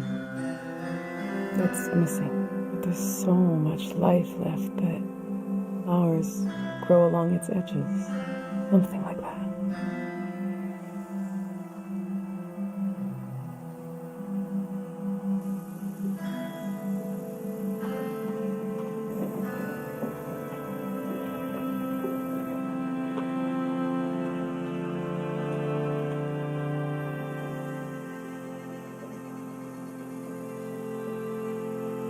I'm glad you came to Tian Valley today.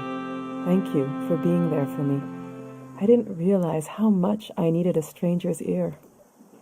Now, there's no rush, but as you try to wrap your mind around this place, feel free to come ask me questions. I'll be right here until night comes.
We build our lives out of what we leave behind as much as from what we carry with us.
The earth gave and gave.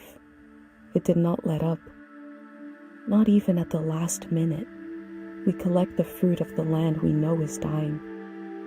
Who could forgive us?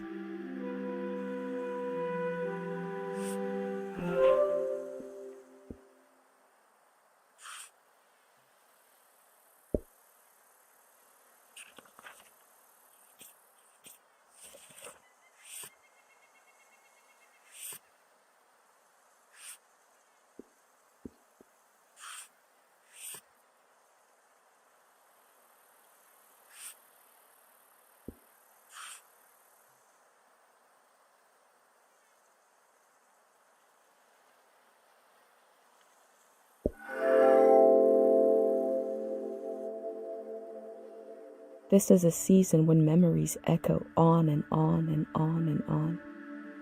Will the echoes fade away, or will they be cut off abruptly?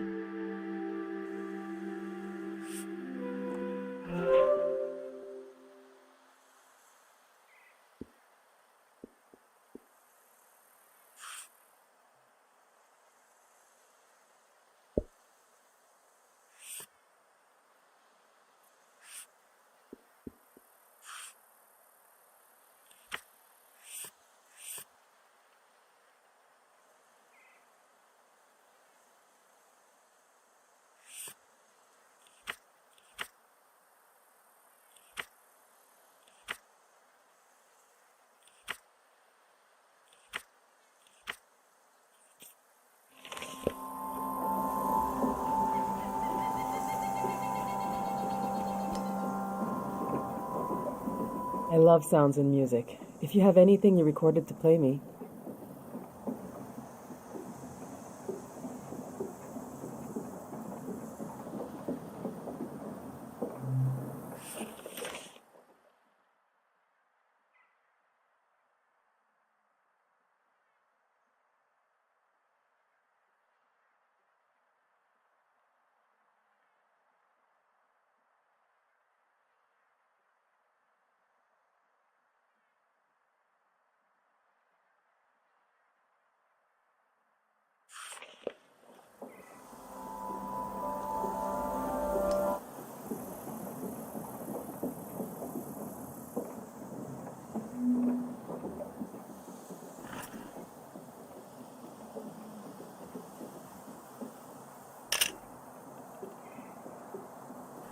He has been through a lot, and now we'll have to start all over again.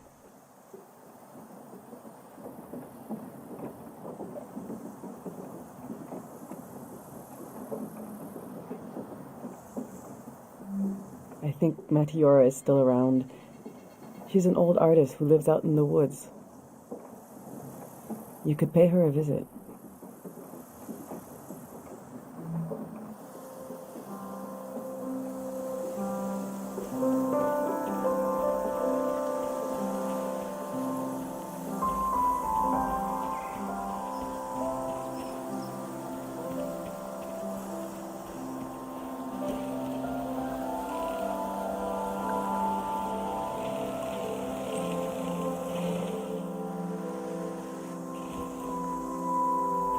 Do you want to go on a sightseeing tour?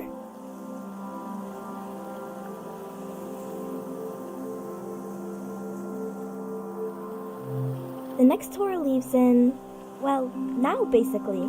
Saying goodbye is like when you empty your pockets before going to bed. You get to see what you picked up. The things I picked up need somewhere to sleep. Follow me.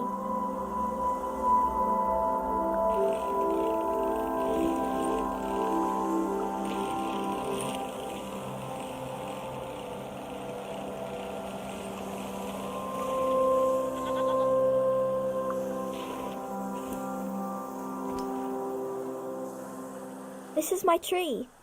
Since we can't bring it to the city, I don't care what we bring. I love the tree, and Dad cured it. That's what he did. All this purple stuff in the valley that makes you feel funny.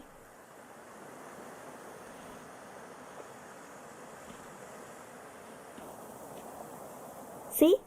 This used to be purple. And dangerous. Dad made the dangerous part go away. He wanted to make it so all the purple rocks were safe and green. I know there are plants underwater. Can a tree become an underwater tree? This one can't die. It's been through too much. Let's go.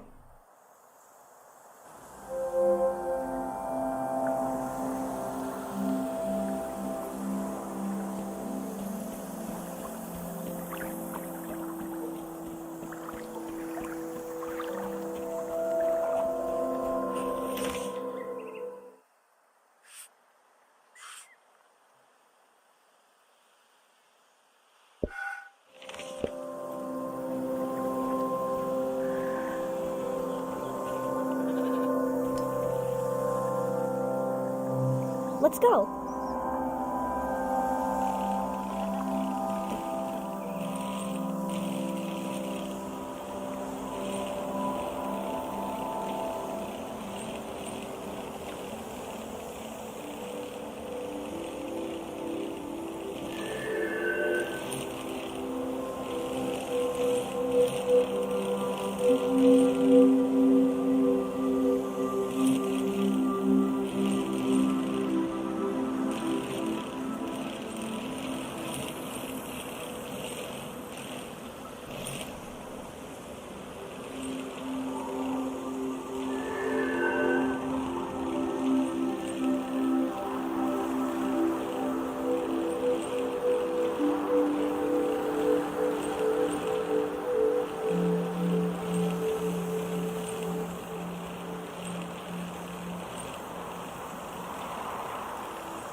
We had a picnic here a long time ago.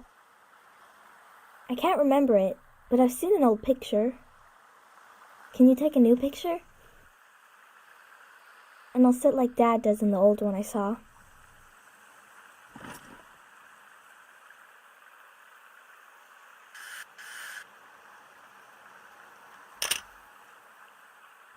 He is a great kid.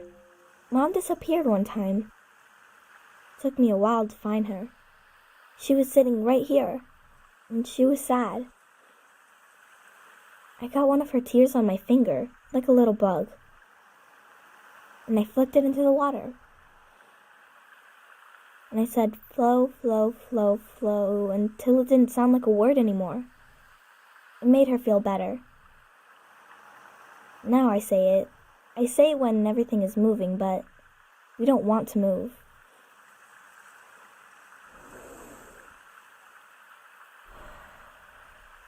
Come on.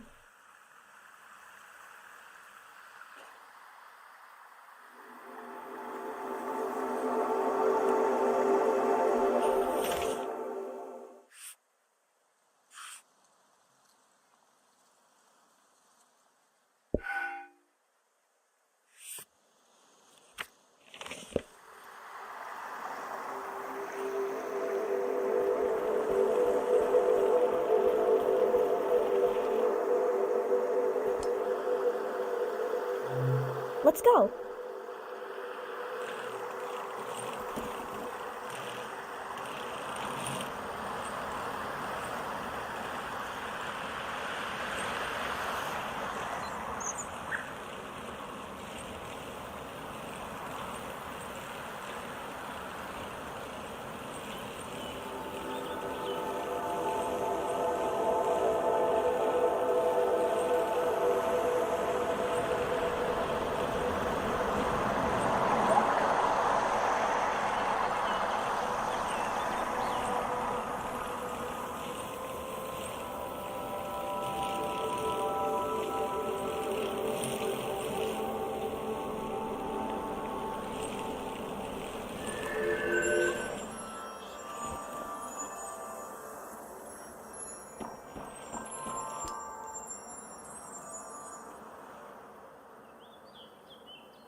His name is Renee.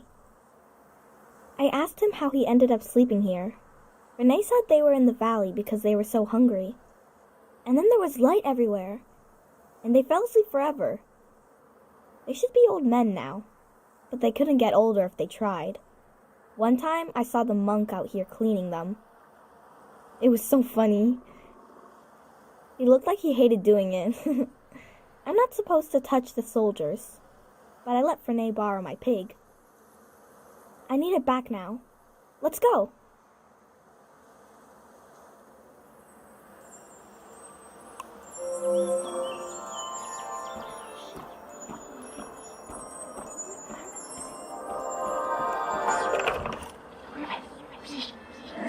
Everyone's here. She's really going to do it. How can she be sure? The shrine is protected. How does she know? Sonia knows. How can she be sure? She can't know for sure. This has never happened before, has it? I don't want this. We need to leave. Let's just run. Wait. Do you hear that? Oh, God. We're going to be okay. It won't be over soon.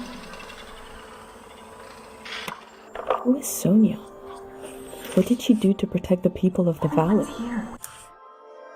All my life I've heard solemn references to the war. It never reached our village, but it touched the lives of our grandparents. The shrine is protected. How does she know? What happened here in the valley, and how did it end?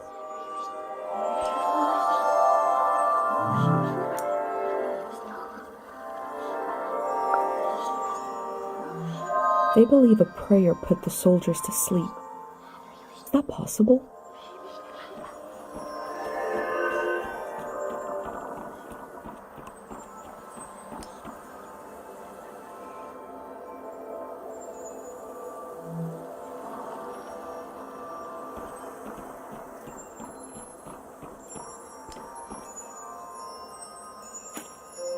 This must be Kochi's drawing.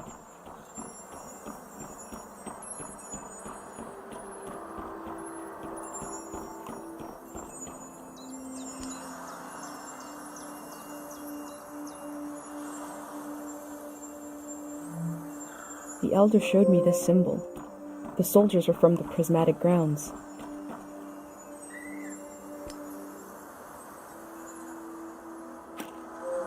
I don't know what it's like to be that hungry.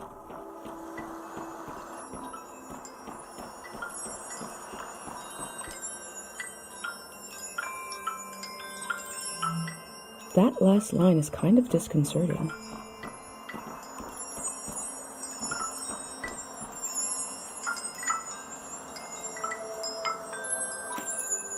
The people here weren't ready for a war.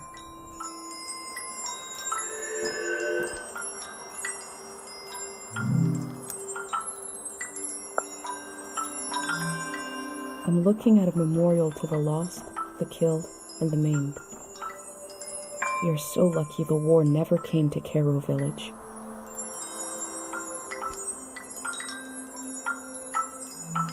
All this will be washed away.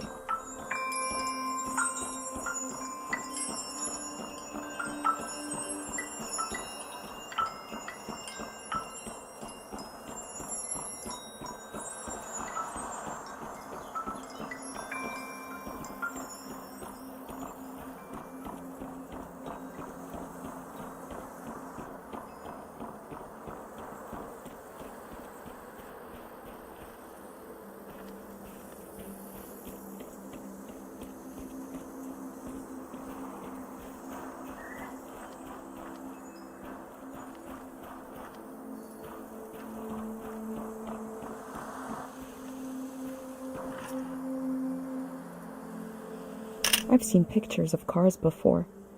They were common in the golden season. This car seems to be named Hong Kong.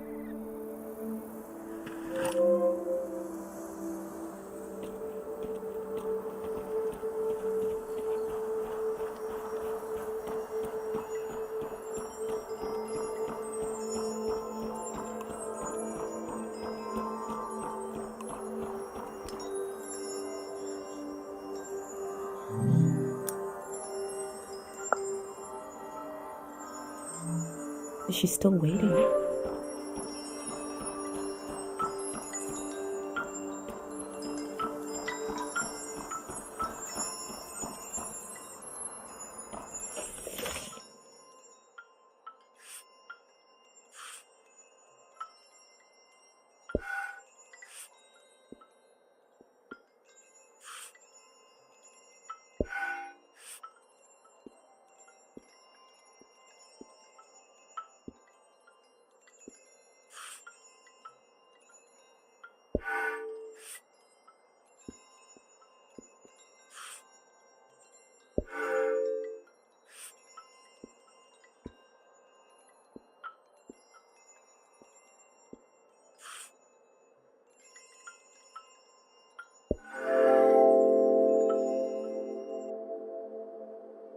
The scale of the old world grew beyond human proportion, maybe beyond human feeling. The parking lot will never die.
I wonder what they dream about.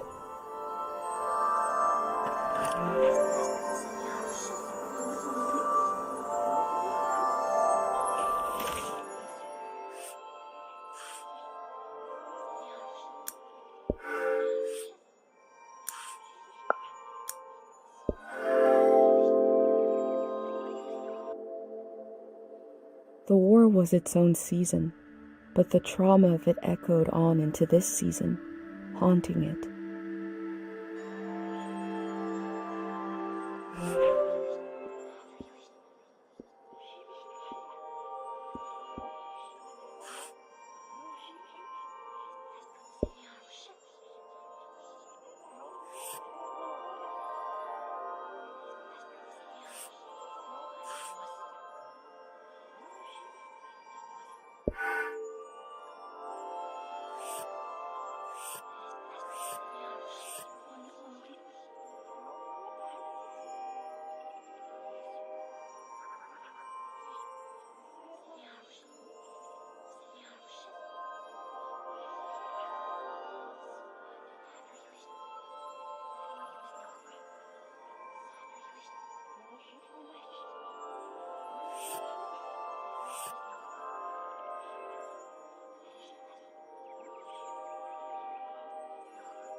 Let's go.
Those slips are prayers to this god for memories?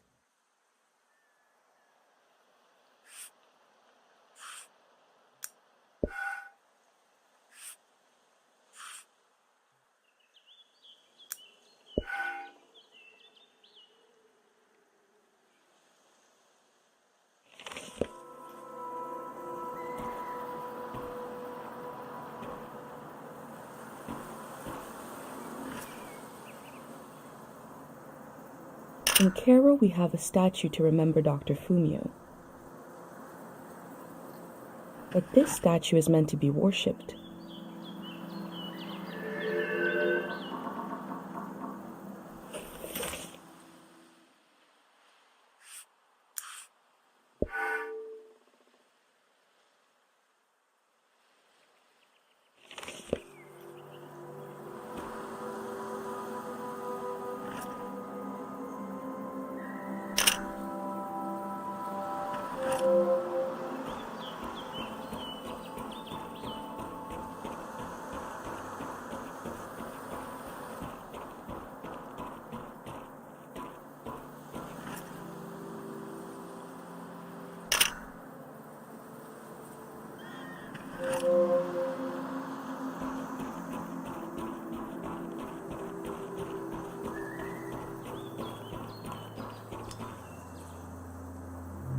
People prayed here. Who did they pray to?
I smell hay, rust, and old warmth.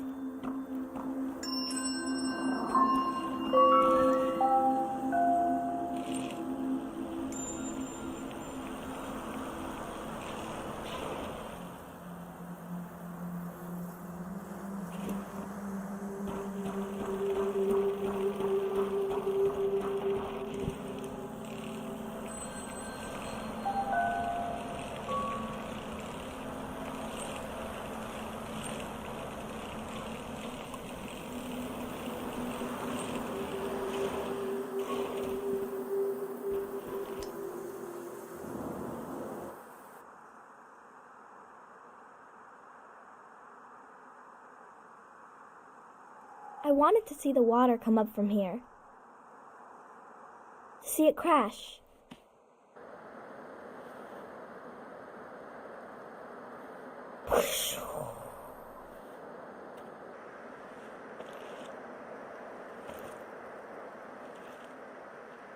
I thought the flood would clean everything. But Mom said a flood is dirty. That makes no sense. I asked if we could stay and watch, but Mom said we need to get a ride to the city.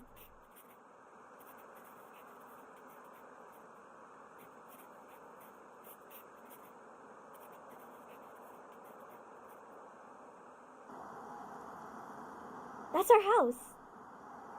You're good.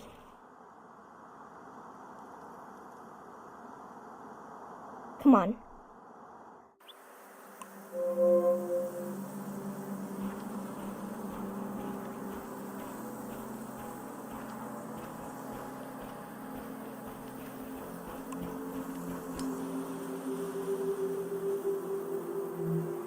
Such a huge structure. I wish we had more information about the olden days.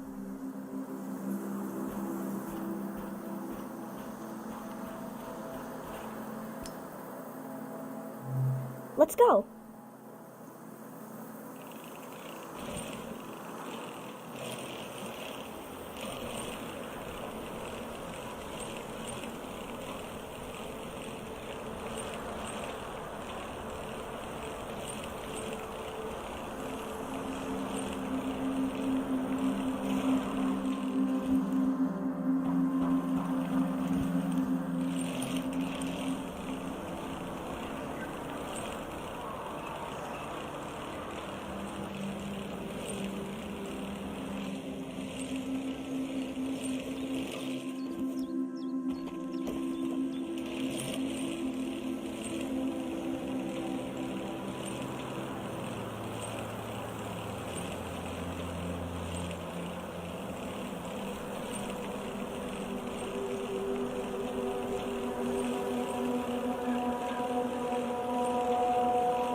They're keeping the memory of the dead alive in a way I've never seen before.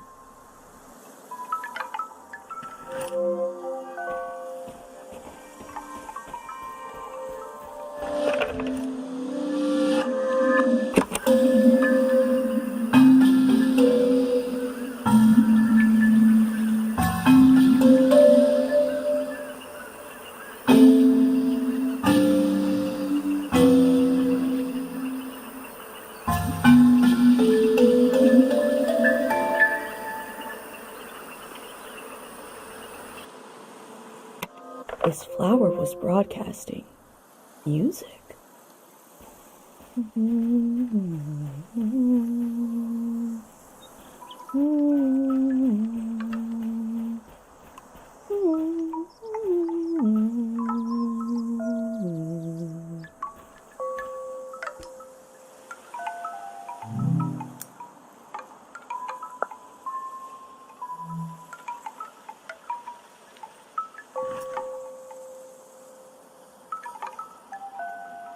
The tomb is elevated, so maybe the body isn't buried under earth.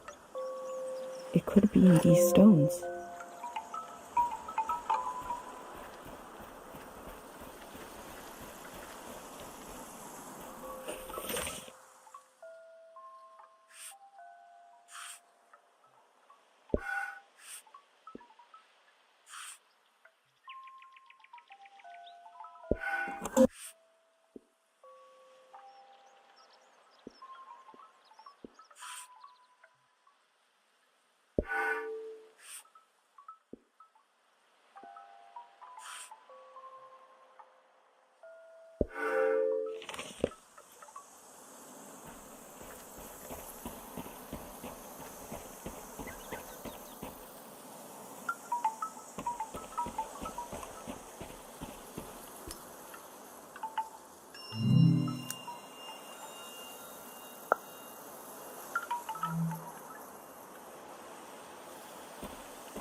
The text is barely legible.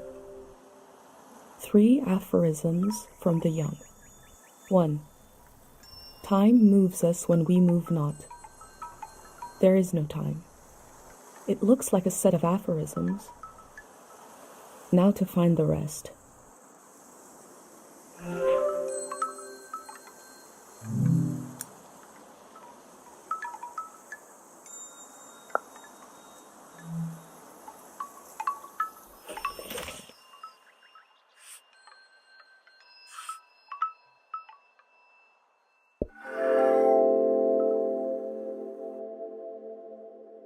There isn't enough room for a cemetery in my village. Here, memory is granted space. Land is used to let the living meet the dead. Or maybe it's the other way around.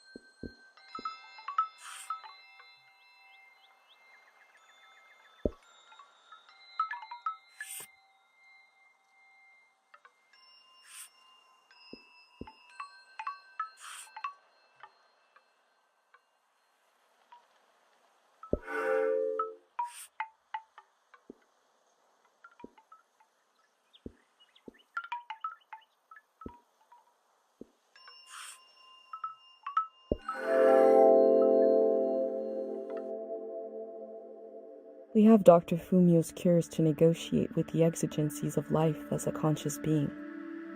Here they have a religion. The form changes, or needs remain the same.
I can still walk through the streets of my village, down the corridors of memory.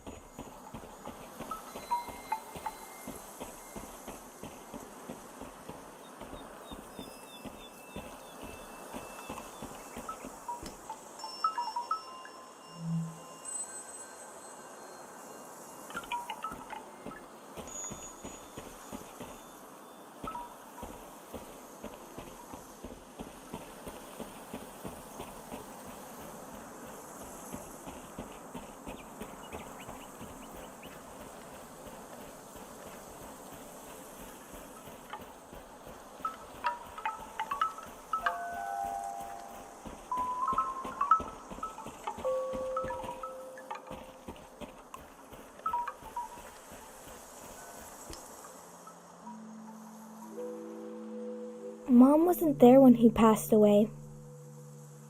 I was there. Dad had his eyes closed, but he was making a face, like he could see something. So I asked him what he was looking at. He said he was looking at me, and I was all grown up. He saw me climbing up a hill in the sun.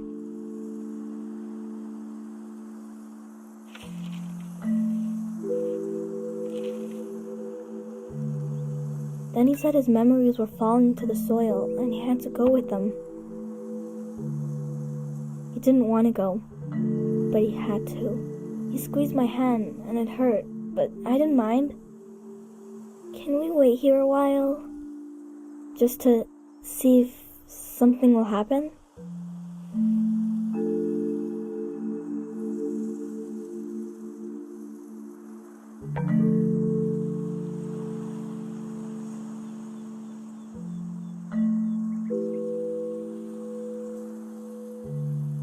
I met a boy who lost his father just like I did.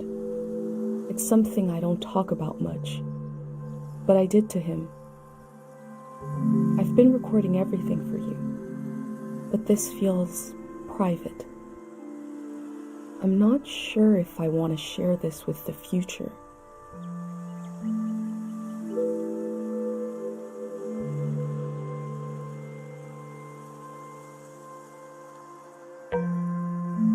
I was about your age when I lost my dad. Growing up, everyone said I took after him. I didn't know what it meant exactly, but I felt proud. He fell while climbing a mountain. The other climbers looked for him. He really tried. A friend of his almost fell, maybe in the same spot. The search was called off, but my search kept going. I couldn't understand where he went. Every morning when I woke up, I thought he'd be back. Couldn't he come back just as easily as he disappeared? I was embarrassed to look for him, but I did, secretly. I thought about impossibly small places, like in the air of my breath or in the silence between heartbeats.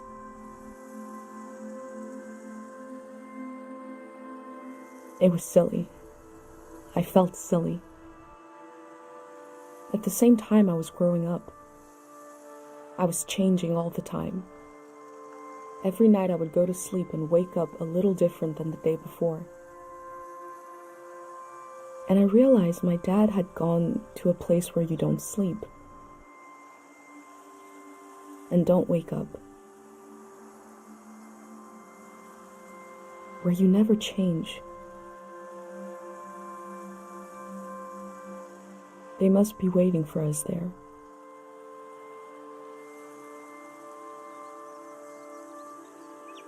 In the place we all were before our memories began.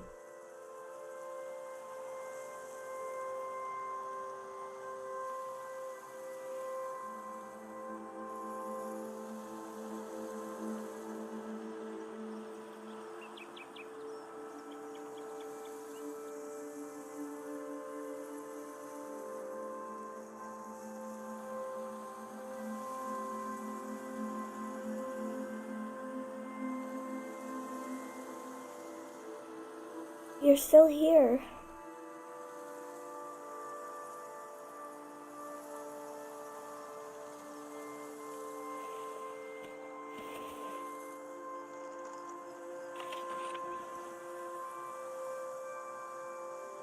The tour is over.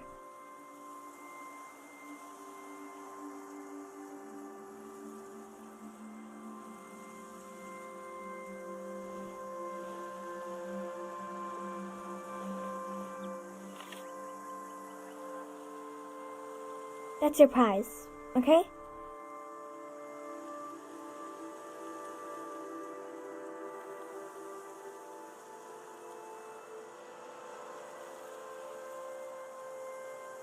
I have to go home now. I'll see you someday later today.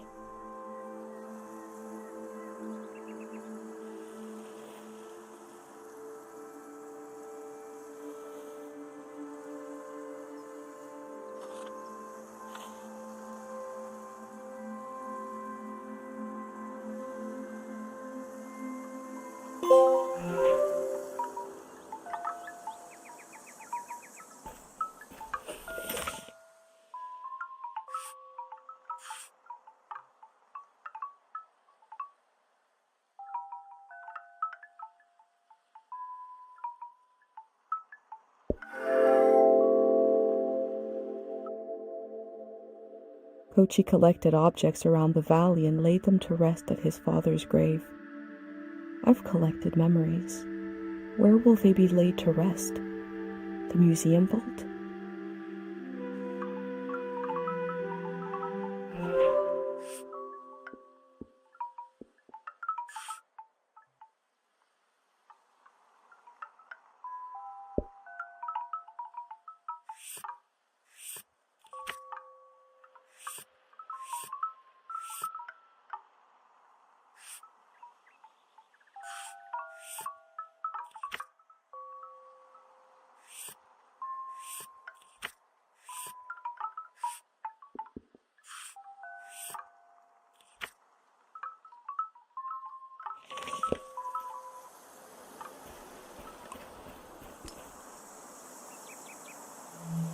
Gary's tombstone.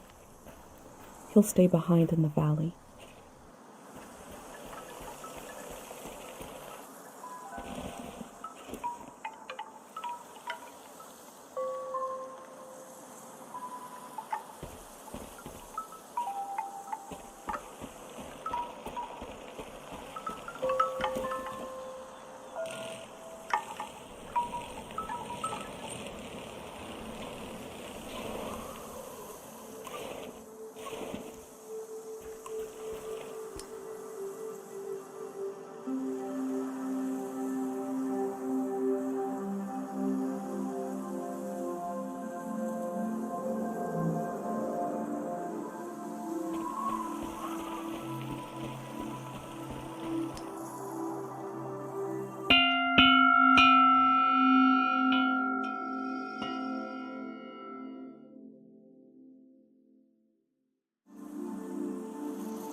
I remember seeing the ocean for the first time, and something about the light, the water, the voices of other people, the boundary between myself and the rest of the world felt very thin.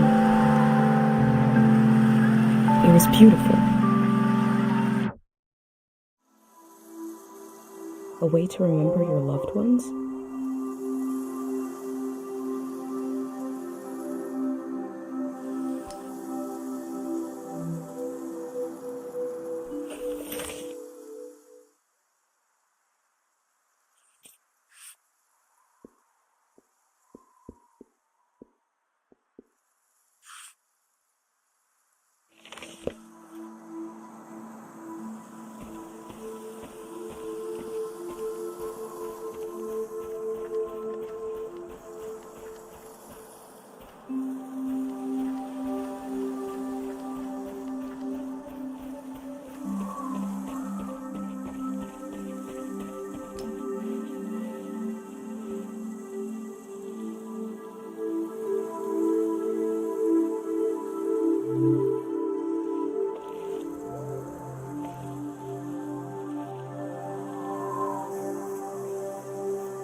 I knew my brain was doing something special. I thought I'd wake up with an idea for a new shape or color. Everybody would love my new shape or color. But instead, my brain gave me a dream which made people afraid, which is making you leave.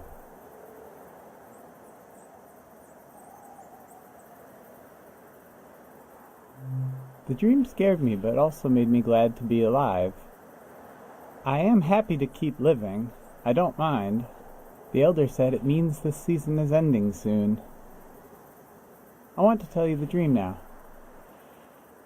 Let's shut our eyes and lay on the roof. We are already on the roof. That's good. I'll speak the dream out loud and you imagine it. You can close your eyes now. I'll tell you when to open them.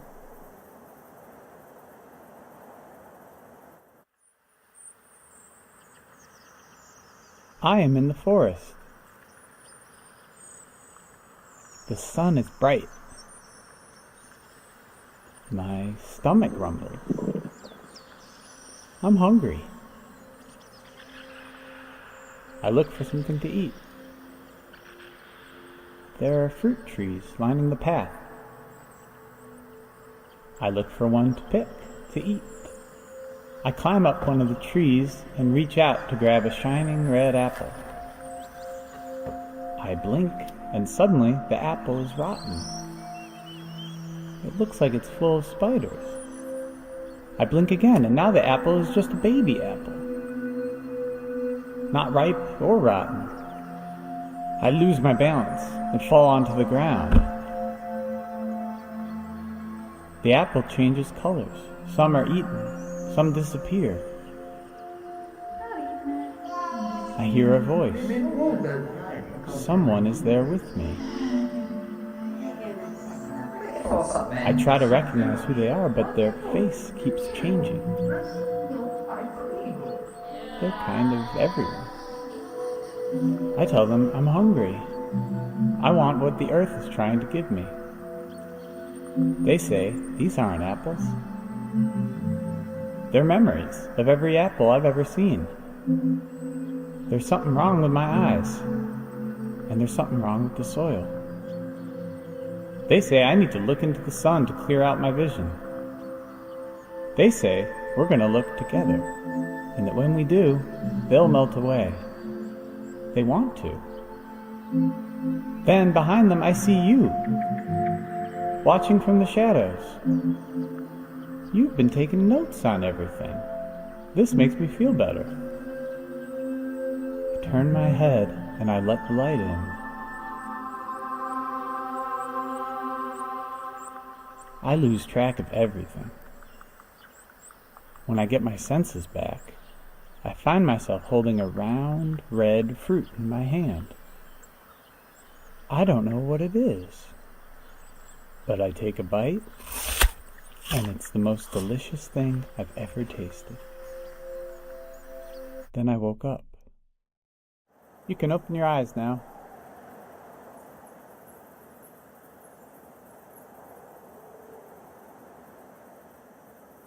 You probably have questions.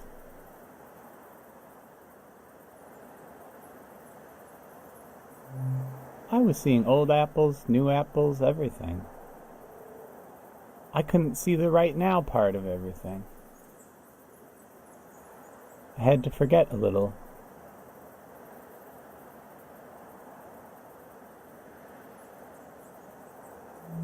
The face of the ghost person in the dream? They were everyone and no one. It reminded me of someone I used to look for.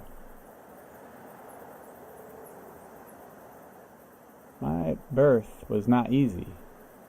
I was bigger than most babies. After I was born, the elder advised them not to have any more children. But years later, my parents tried. They told me I'd have a sibling. But we lost them a few weeks later. I felt like it was my fault. I should have been born last, if ever. I needed to see this missing person somewhere. So I searched faces for a face I'd never seen. I thought I had to carry them forever. But in the dream, they wanted to become part of everything. I had to let them go, which felt like a piece of me was dying. It hurts a lot, but it's a nice thing to do, if you can. To let part of you become part of everything. Oh. I feel a bit winded now. I feel like everything is happening the way it should, but I still wish none of it would happen at all. I wish my dream didn't mean anything. I wish we had wasted more time together.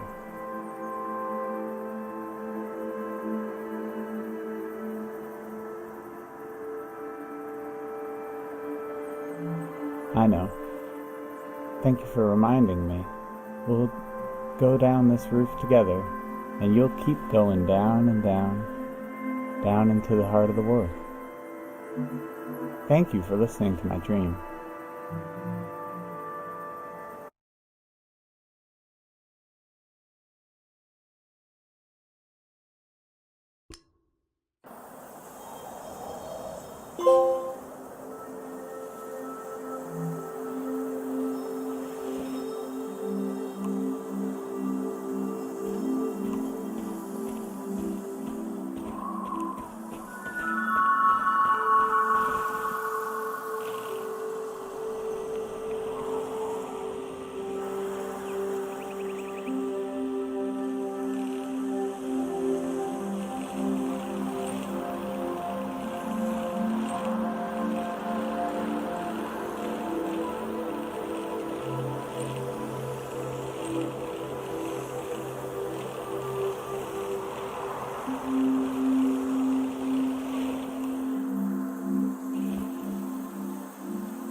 They seem to be looking for something.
They're bringing the dam down. Eventually?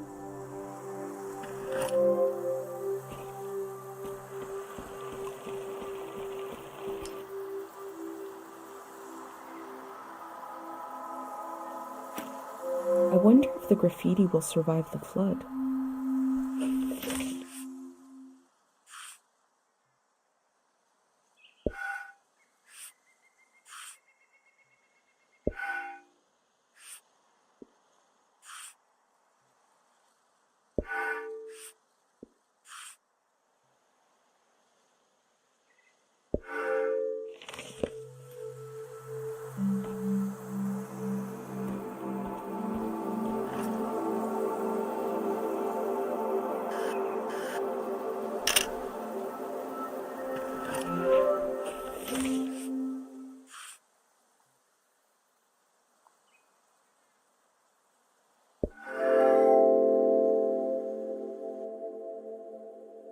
I try to divide the things I see between two categories, permanent and impermanent. But the division breaks down. The difference is just a feeling.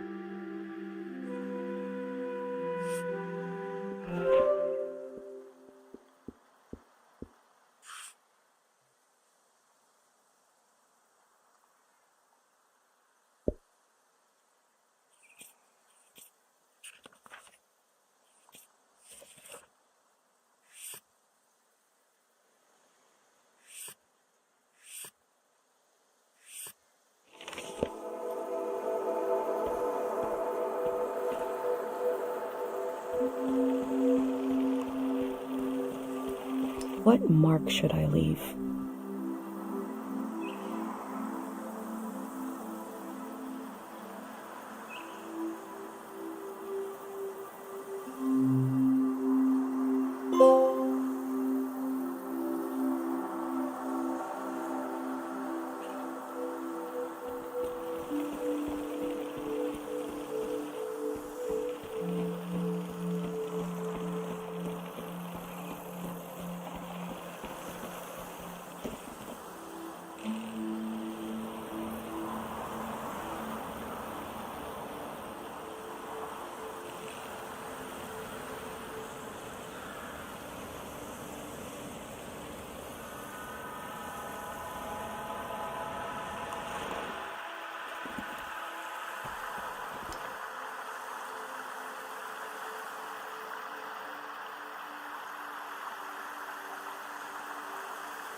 An instrument with the symbol of the god of memory.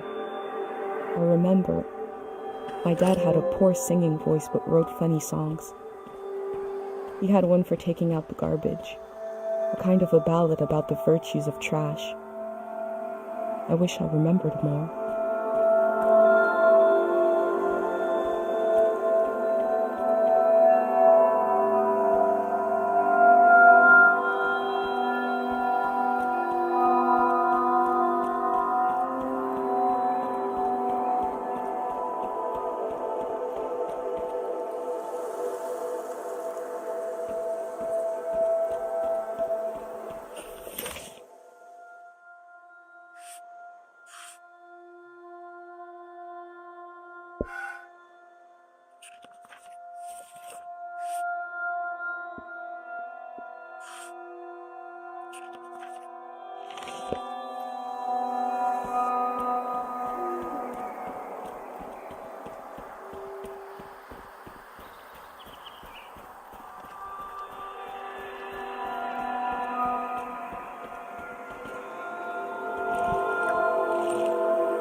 The text is barely legible. 3 aphorisms from the young. None should see the face of love and live. Just one more to complete the set.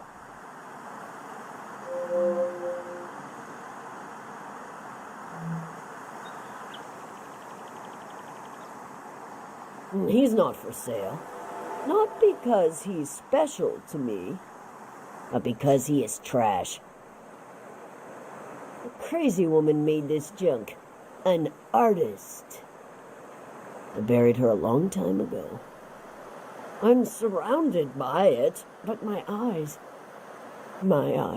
I can only see here. Can you bring me photos of my art? I'd like to see my work one more time.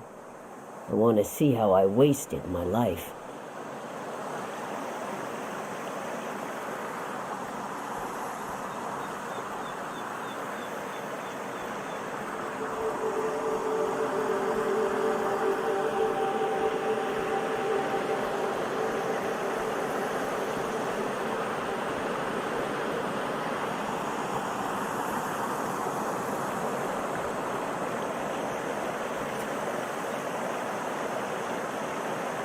It looks like a person.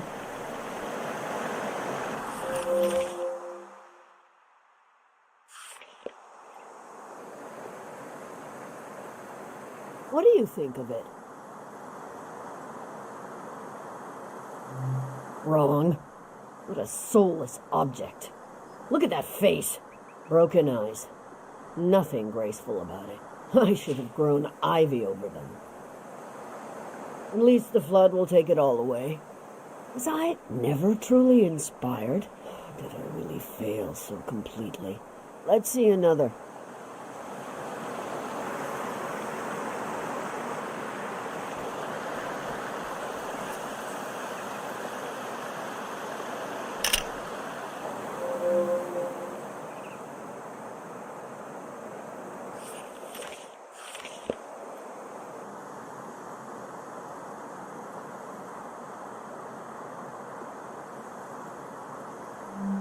Completely off. I thought if I stood outside his door long enough in the rain, that God would let me inside. All I did was toil my fingers to pieces. I wanted to capture this valley in a piece of art. That's all.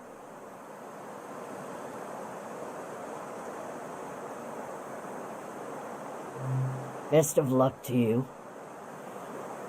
I tried my whole life and all I did was create piles of trash.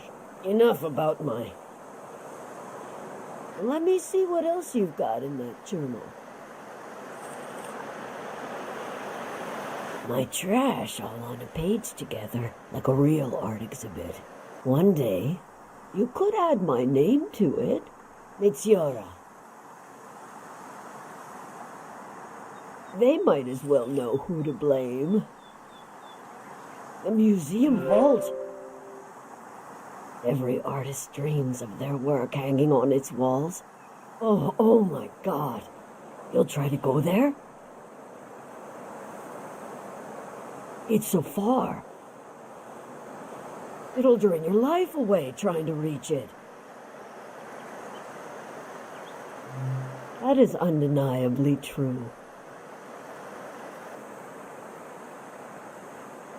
Your journal might end up in the vault, which means my artwork might end up there. Oh, that would redeem everything. Every wasted hour. When a dream crawls back out of your throat, it hurts. But I can do better than those little statues. I can, if you help me. This art will memorialize Cheng Valley. And we'll finish it together. Cheng Valley has many faces, many themes, characters, eras, stages of its existence. Take a look through this junk, and we'll pick one of those faces. A face to show Cheng Valley to the unborn children of the next season. You do that while I make some tea.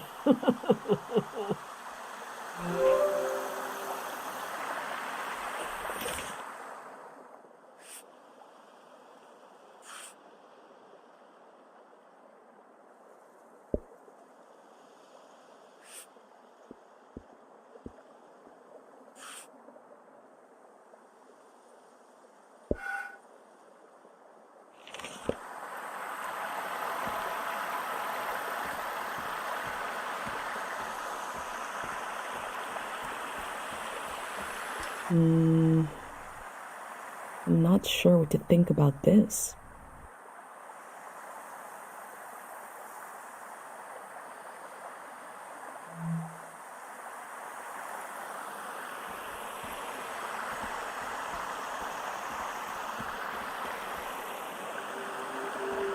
What a cheap-looking contraption.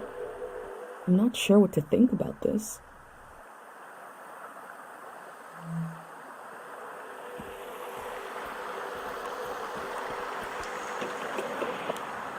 This instrument is so beat up, but lovingly preserved. It must have played some important tunes.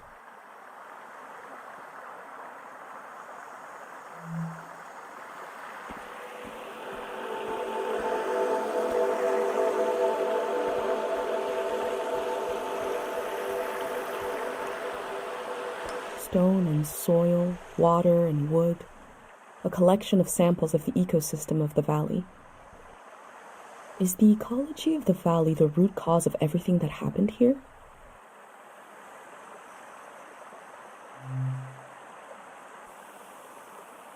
You've brought me pieces of the valley itself, the natural world. What we took from it, what we were given.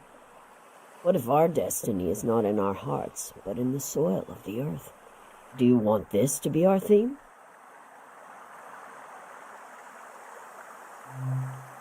Very good. And the tea is ready. In the past, I tried to control everything. My work was dead. This time, let's follow our intuition, gather some pieces, and see what happens. What magic might be hiding in this day, which will pass and never return?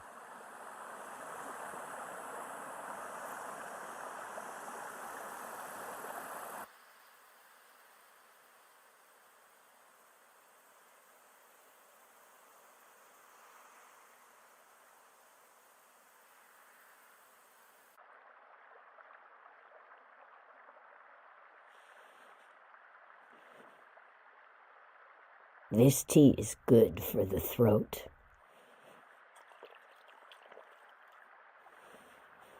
It makes me want to sing.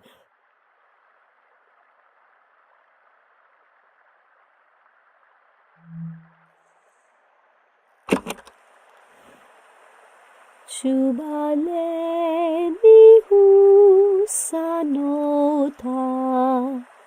Chubaleni husane, Chubaleni husanota,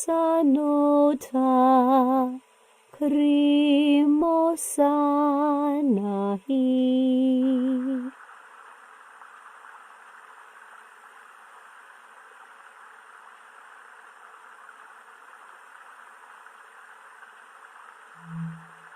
Pleminutu sakanora,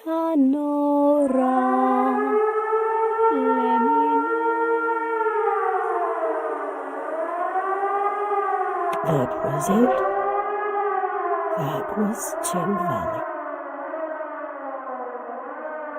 I thought we would capture Ching Valley in a piece of art, but we captured it in a moment instead. A moment can never hang on the wall of a museum, but you will still carry it with you. You were the co-author of this moment. I would never have found it without you.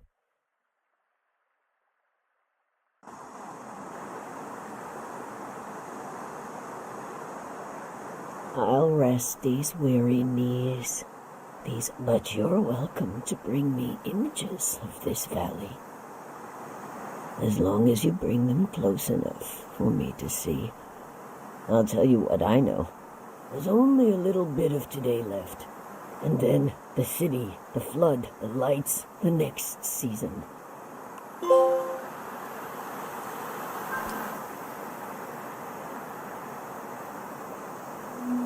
Oh, you'd never believe it. That locket was a gift from a famous singer, but you won't get me, an old lady, reminiscing about a dalliance? No. Next question, please.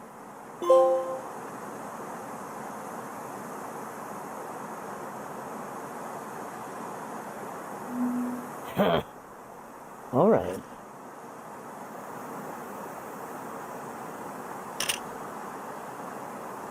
Mathura is a true artist.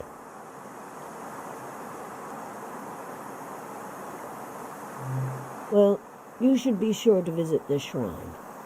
When the sun is down, the gate will open.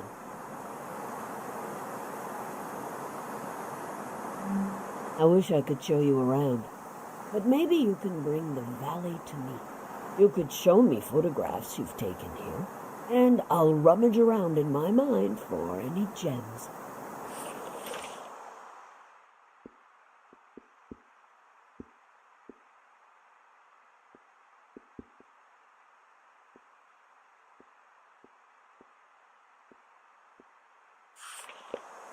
I can feel the warmth coming off this picture.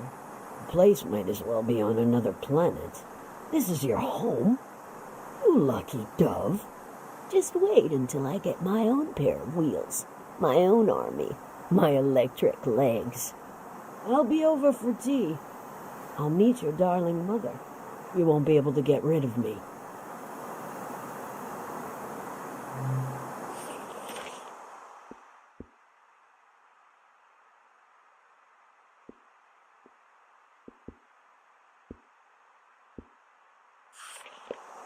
My last commissioned work, a misguided memorial.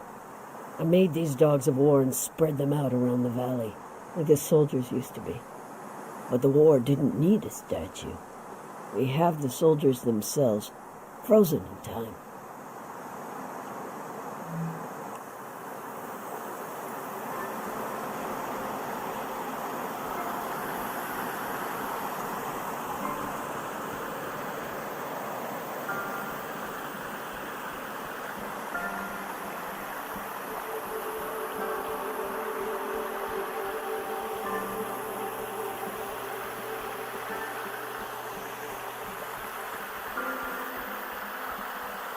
Night has fallen. The doors to the shrine must be open now.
That didn't seem to work.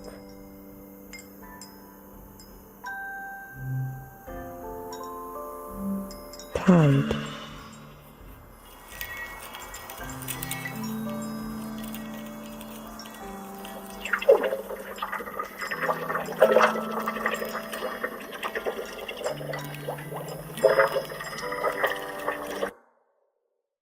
Oh. I prayed to see you again. I didn't expect it would be in a dream. Life listens and then it does what it wants. We have to make do, darling. I've been thinking about how much the season needs you. And how the season after that will need you desperately. I wish I could help. But this is a brief dream. What can we say?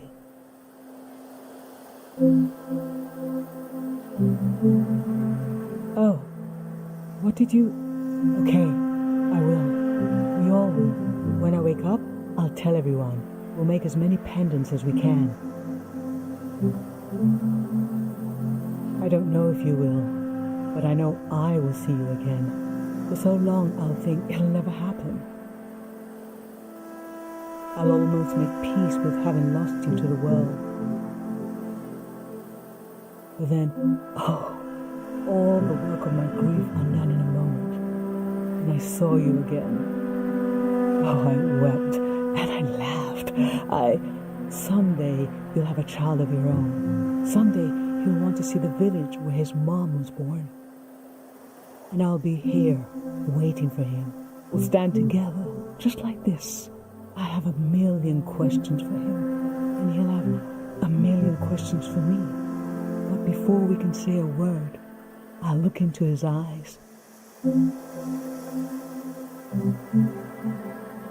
I'll see you looking back at me. Take care, my darling. It's time to wake up now.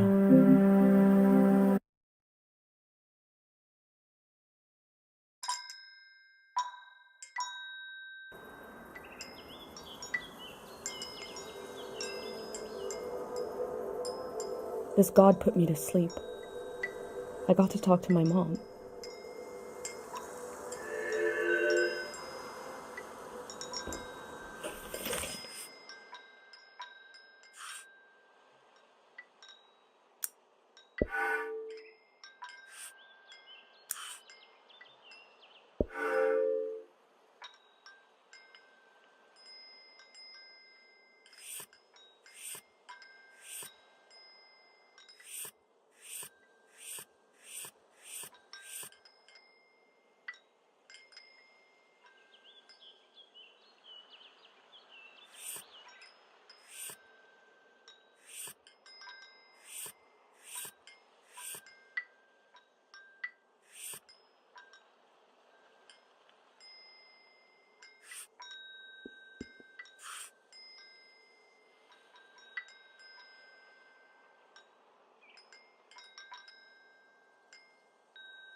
There is something calm and descending about this statue,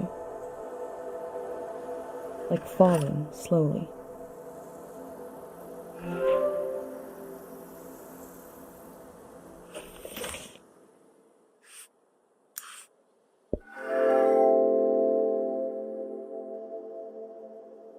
Sleep is the shadow life that connects us all. It gives a cycle to our days, a reset, a reflection, remembering and forgetting at the same time.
That didn't seem to work.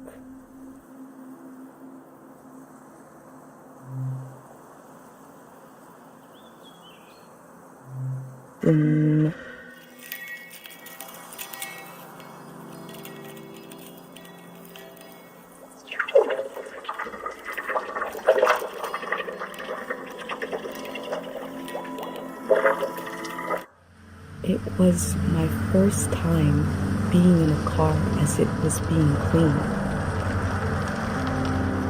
Moving through a tunnel, like being in the mouth of a whale.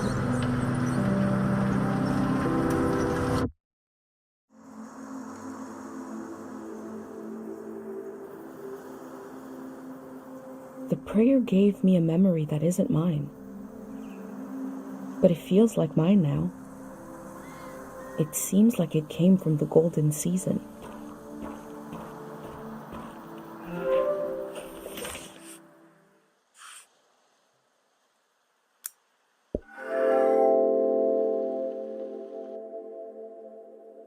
I've been given so many memories here. I hope I'm able to pass them on through this journal.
Has the power of this god decayed like the statue?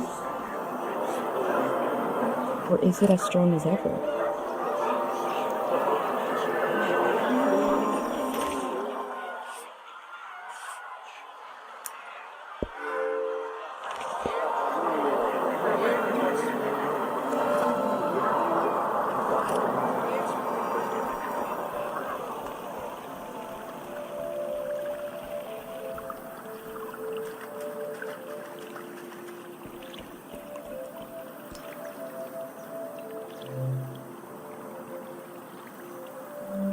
That didn't seem to work.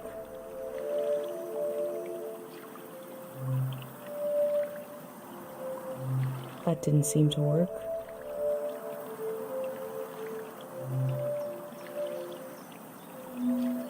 Void.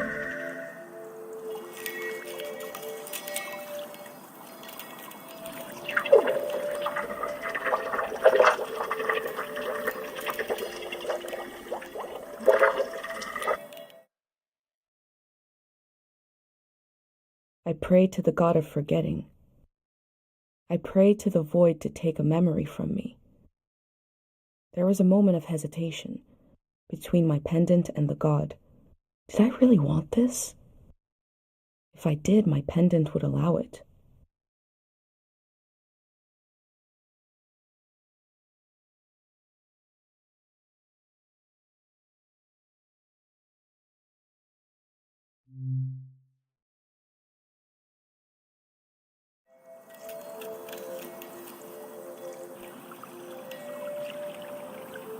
This god is not to be played around with.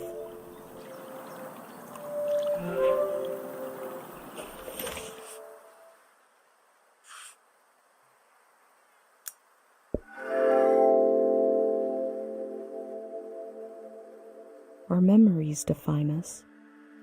I thought of my mom, who lost so much to protect me.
I'm not sure I can go through that again.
Stay where you can hear me, okay?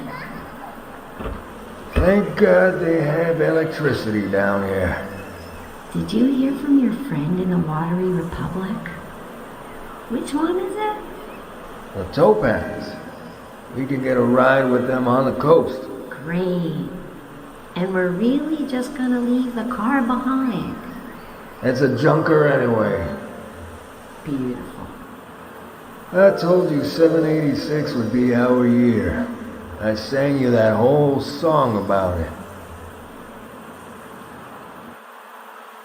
They sound so free and happy, just roaming around the world.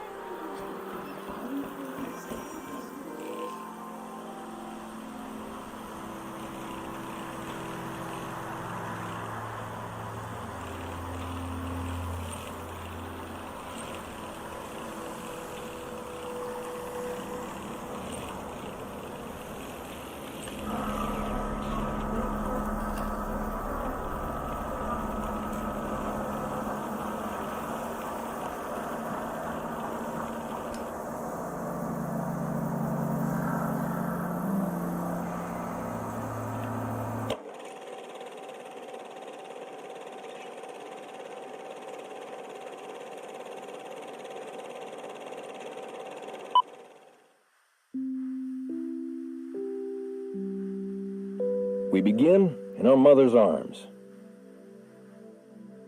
We open our eyes, but she's not there. We breathe in.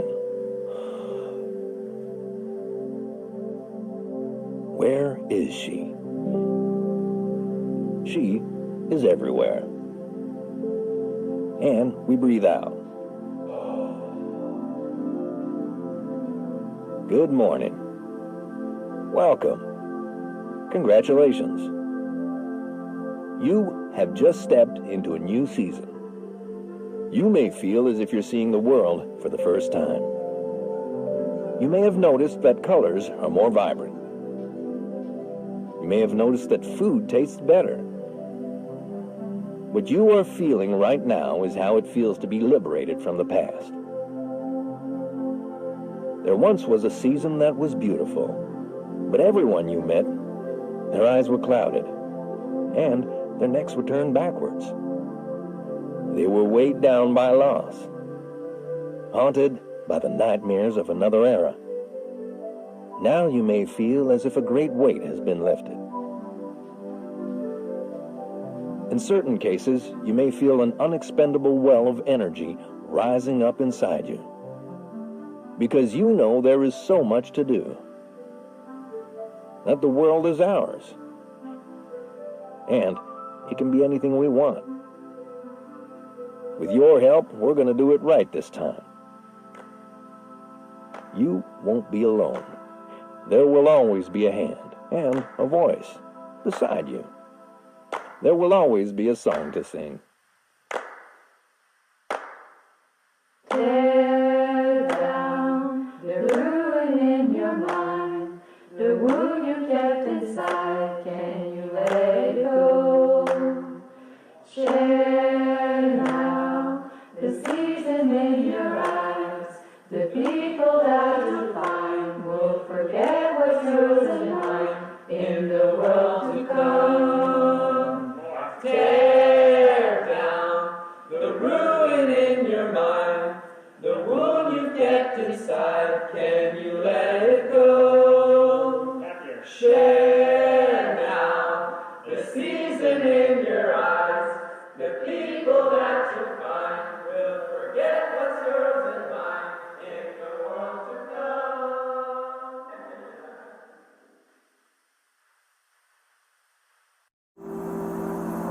What if, on the other side of all our fears, is a better world? Or a worse one? What if it depends on what we do right now?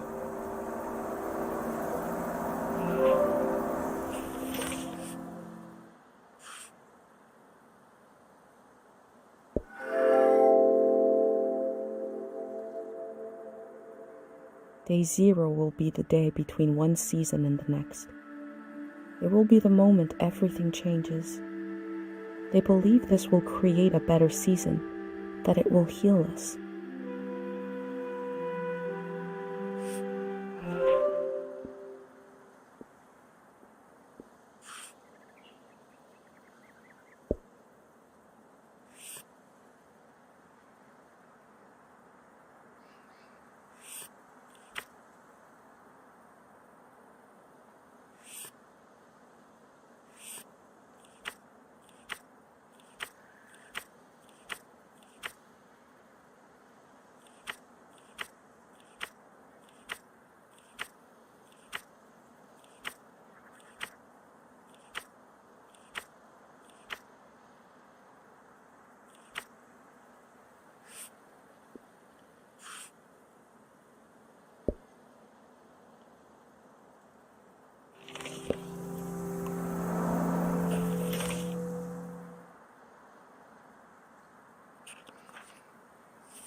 Is this a sculpture or raw materials?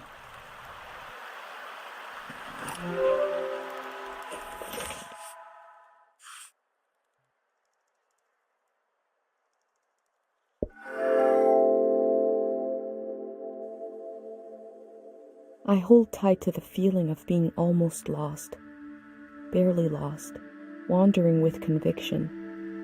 If I could tell Dad that I left home, I would describe this feeling to him in detail.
Stay where you can hear me, okay?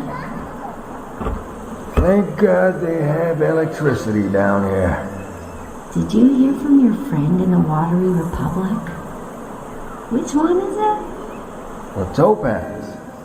We can get a ride with them on the coast. Great. And we're really just gonna leave the car behind. It's a junker anyway. Beautiful. I told you 786 would be our year. I sang you that whole song about it.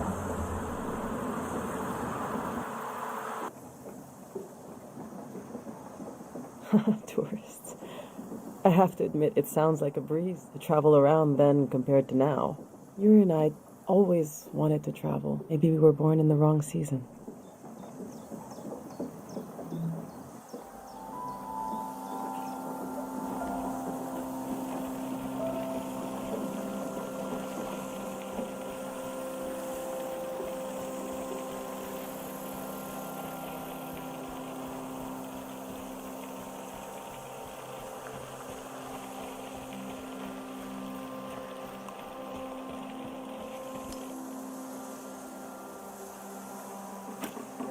He seems to have been obsessed with figuring this out.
I recognize you.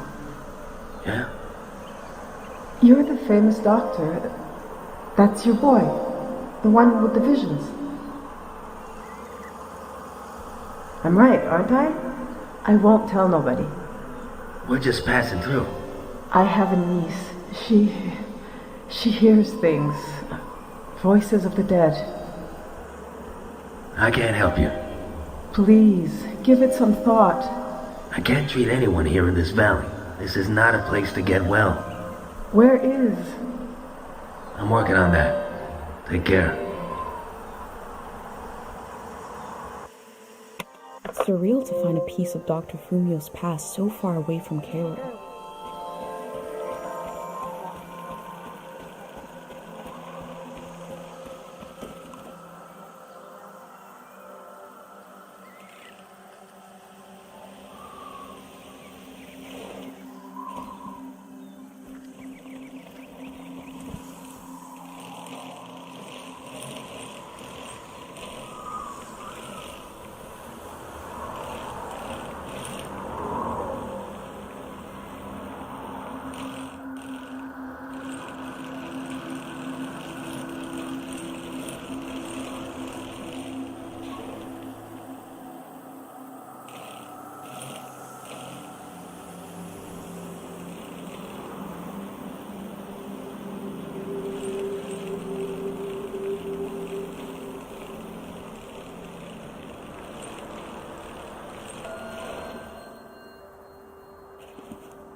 I knew once I went into the shrine my time to explore the valley was over.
Who are you? What are you doing here?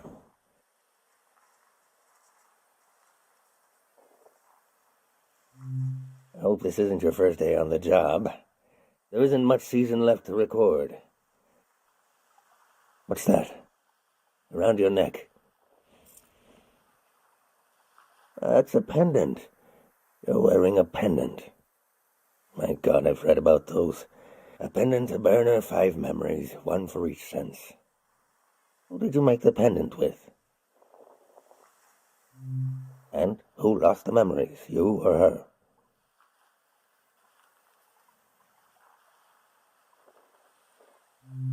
I see. And what was something you burned?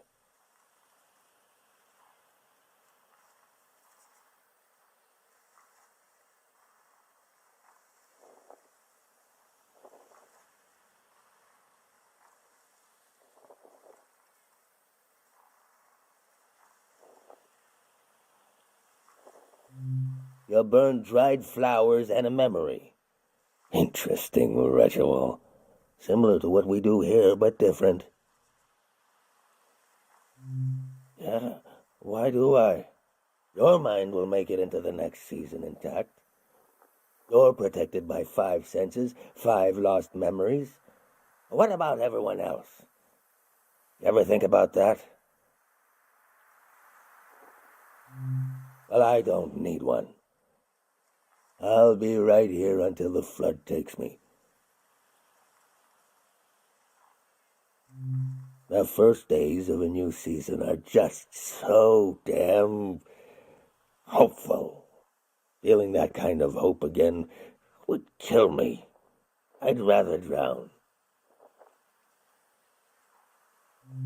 Of course. Few things are as painful. I told you I read about them. Look at you, protected. The rest of the world is not so lucky. Me, the people you've met on your way here, nobody else is protected. You think everyone makes it into a new season intact? Tell that to the boys face down in the parking lot. You know things are about to change. I can tell. A collective pendant. To protect a group instead of one person. You're welcome to try. My memories are all over the shrine. You can have them, destroy them, whatever you want. Asking an old monk to invent a new ritual. Let me die in peace.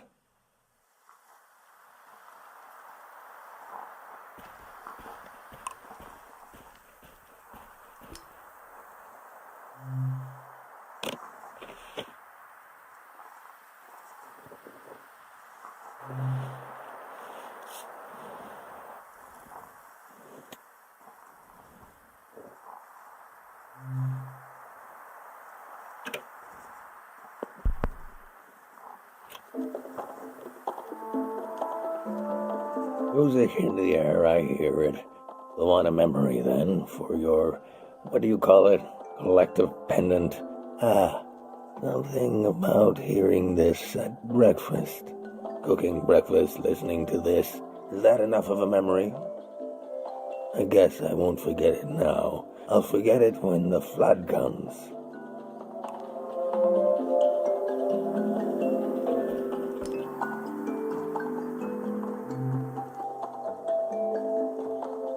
That old doll.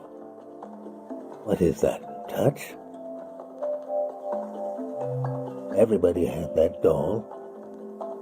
A tourist left that behind. I don't know why I kept it.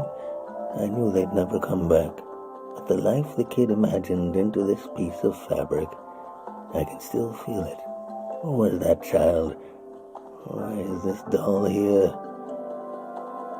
Sometimes I try to imagine them and I see myself. Memory flows. It can even run uphill.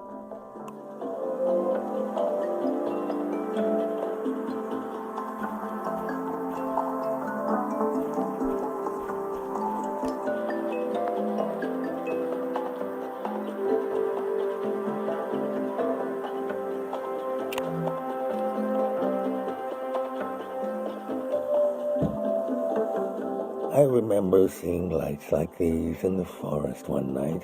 It was Manches, the famous singer. The only time I ever got to see him sing. But my eyes were on the crowd, seeing their faces in electric light, the joy of it. I grew up in a time when we thought our lives could be connected by electricity. How could we hate each other when we all love the same person? He dies, the war starts, a season ends.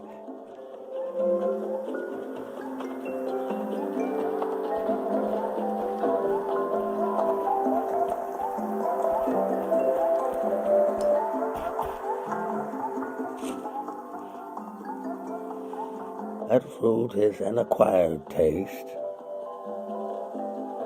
But go ahead, try it.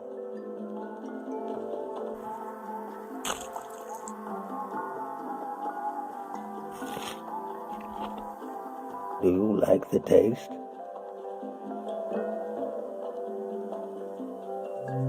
Really?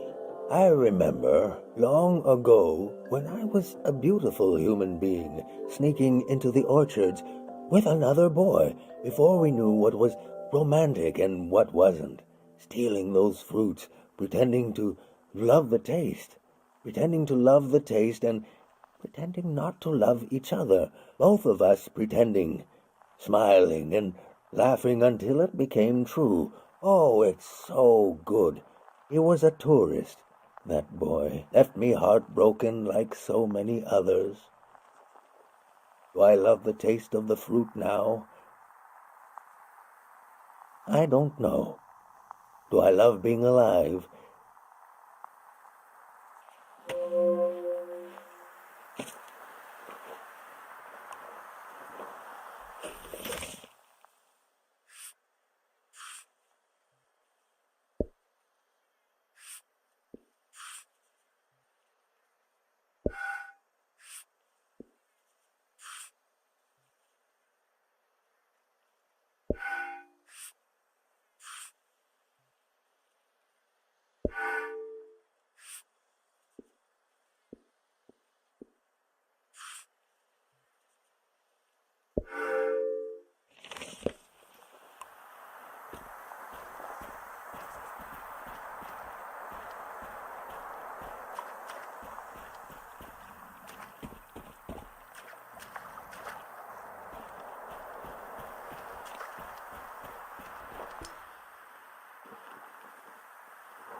That smell. The bark of the esto tree. I married couples underneath that tree. One day, the tree was struck by lightning. An old couple came to see me, very worried. They'd been married under the tree long before I was a monk. It seemed like a bad omen for their marriage. They were so old, they'd been married for so long, it made me laugh and cry. We turned the remains of the tree into this incense. I told the couple to burn the incense, that it would help. Oh, they were relieved. An old ritual turned into a new one. Maybe that's what you're trying to do here. That's 5. 5 memories. 5 senses.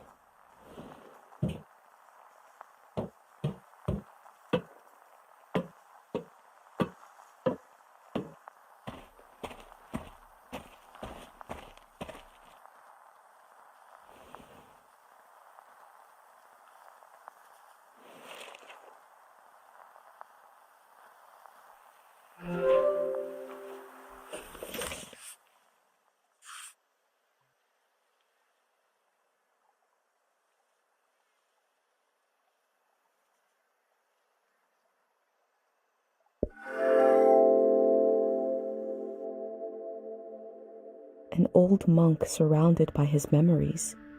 Is this a shrine to a god? Or is it a shrine to his past?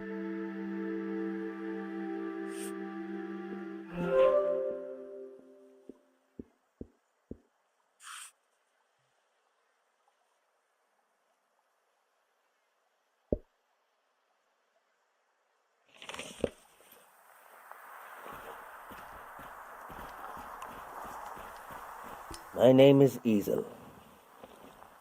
I was the last monk of Tiang Valley. I never finished my exams to be a monk, but I'm the only one left.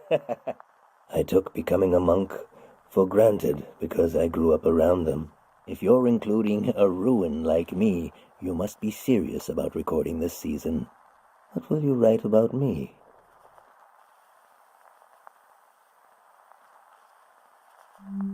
That's true, but I was once a scared little boy. I was orphaned by the war. The monks found me on the coast, wandering alone, shell-shocked. Sonia, the head monk, took care of me. I saw things I shouldn't have. She helped me erase those memories. If I had any memories of my family, I lost them too. But at least I didn't wake up screaming anymore. I was so afraid of accidentally calling her Mom. She was the head monk. Even before she ended the war, Sonia was an imposing figure. I slept, I forgot, and I grew. The soldiers came to the valley. Sonia hated the war for taking my family like it took so many others. The most powerful prayers are always made out of desperation. She figured out how to amplify our sleep prayer, a prayer that could end a season. No one had ever done anything like that. She sent me to the coast to turn on the light posts, to signal that the season would end soon. I used to go to the light posts alone, just to dream about another season, to dream about being born in another season, to die in another season, to imagine a life where I wasn't afraid to have hope. I'd like you to have one of these photos, to carry it with you to wherever you're going.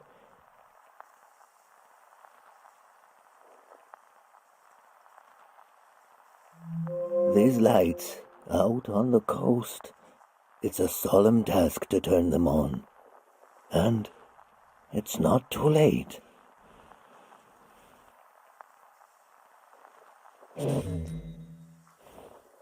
They've shut off the power. Won't be long now. Imagine the waves rolling in here. The water is so deep that light won't reach us. I should pray one last time. We should both pray. Right now.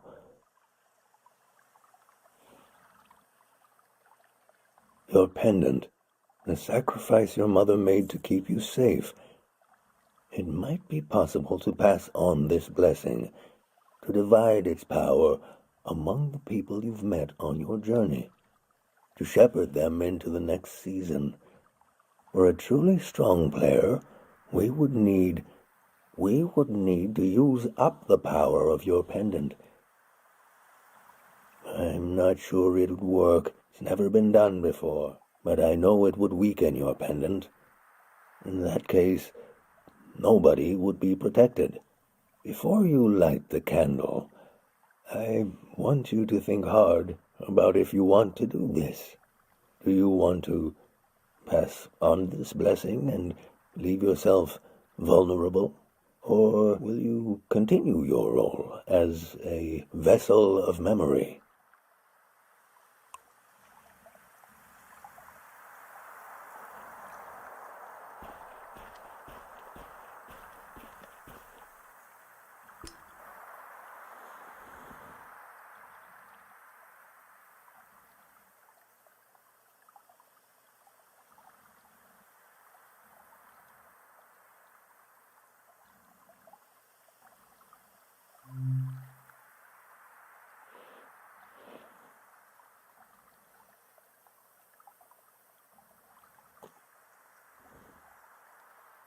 I can feel the memory, senses, and energy in the air. I have not prayed with any great purpose in so long. Let's set our minds to it. Pray with me.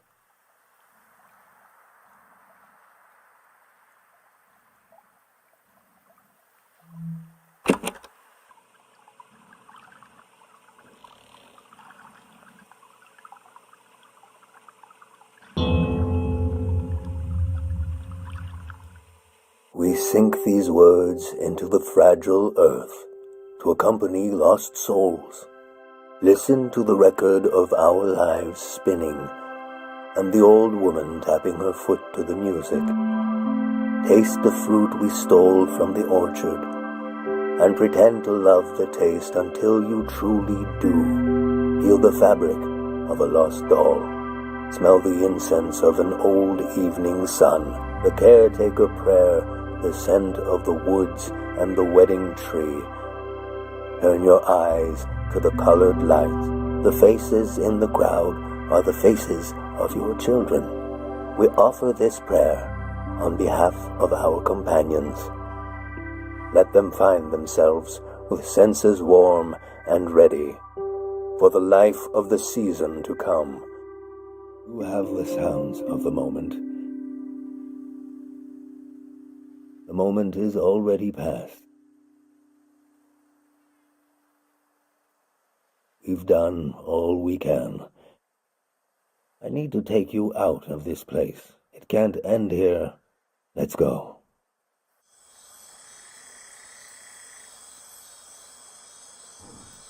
I never saw him that way.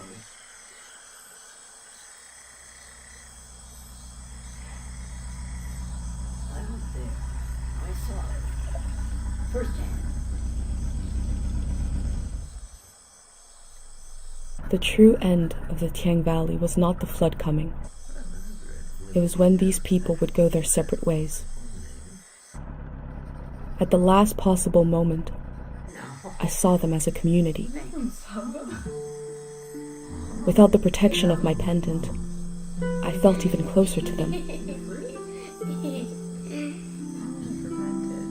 Whatever happens, we're all in it together. In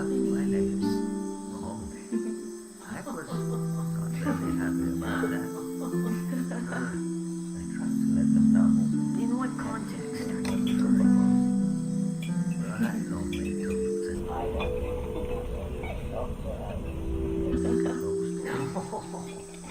Thank you.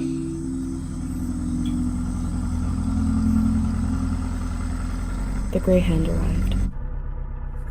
He had what he called passports for everyone. He said they were supposed to have a photo, but that his camera was broken and he wanted to use mine. I saw in these little papers the beginning of a new world. He asked me if I could help him. I had only one moment to decide.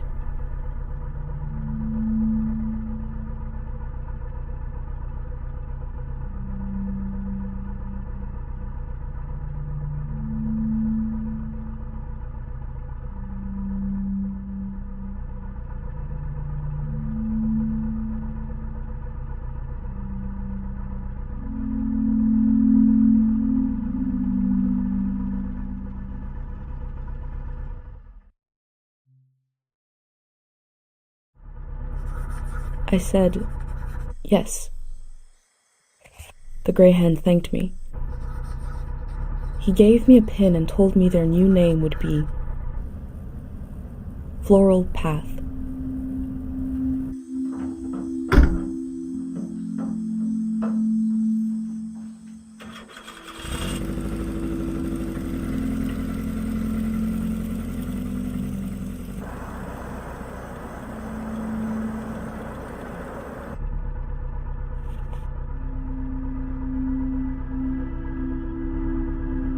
The monk said he felt like driving all night.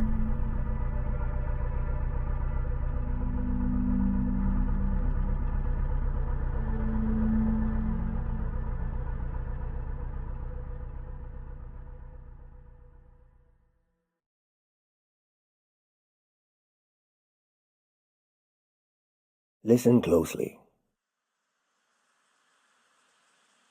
The road behind you leads to the coast. There's an old warning system on the beach. An emergency light that can be seen from the other side of the ocean. You can warn the rest of the world about the change of season. All you have to do is turn it on.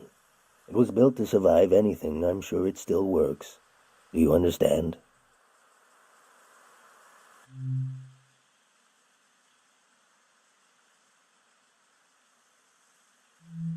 Of course.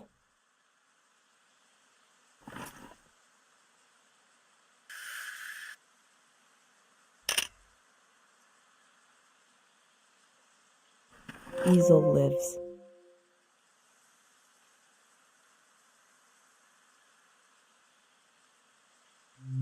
I've been thinking about that all night.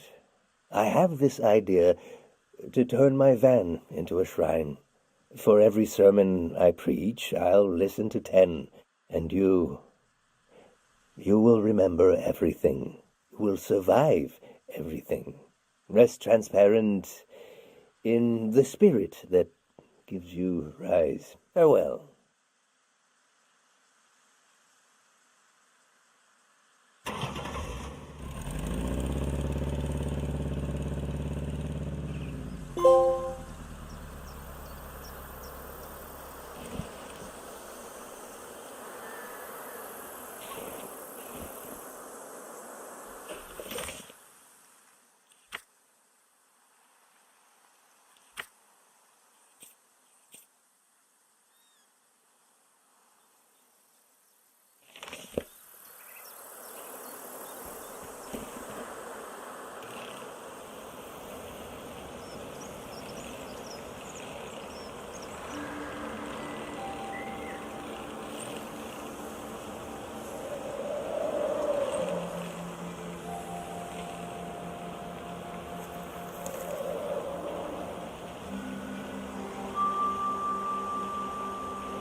The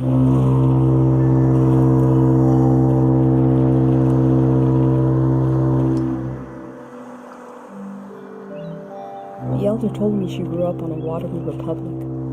The ship was commandeered during the war.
Hello, I love you.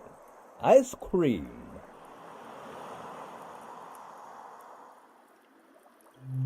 Good. Ha! What this do?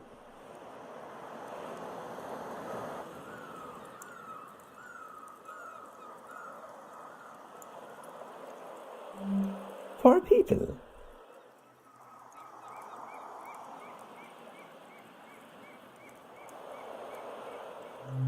You turn them on? Aha! I think wrong. It's not for sport.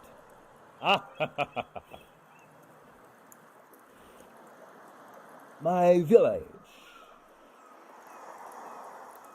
I draw the life. You see? You?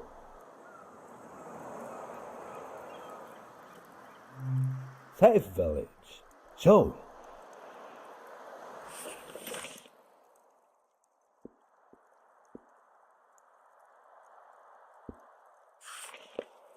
Nice village. It's weird, no? I have weird. Public lizard. For everyone.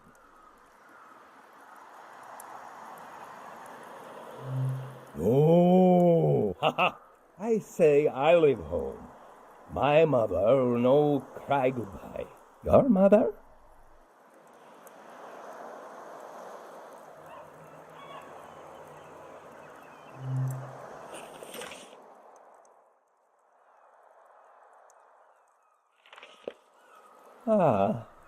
Morning I leave.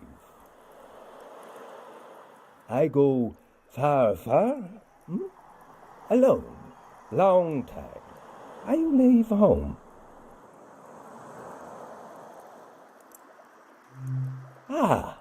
Good.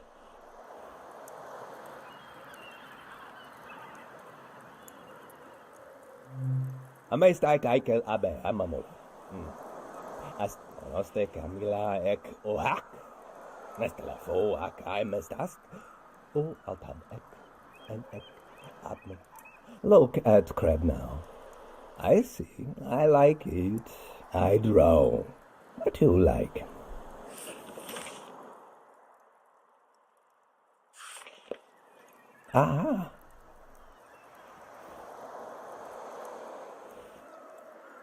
Sound. To play sound. You play sound.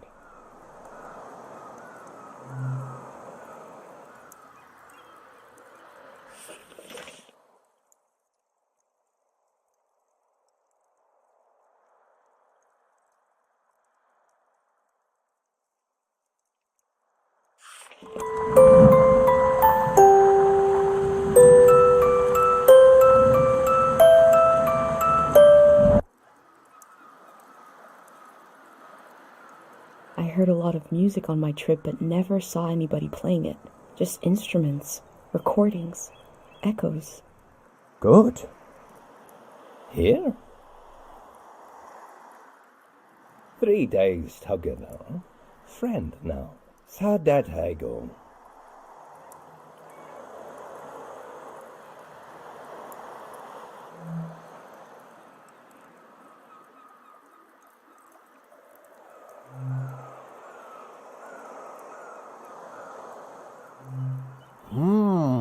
Now, here, together, we are saying.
The lights sent out a warning to the other side of the world.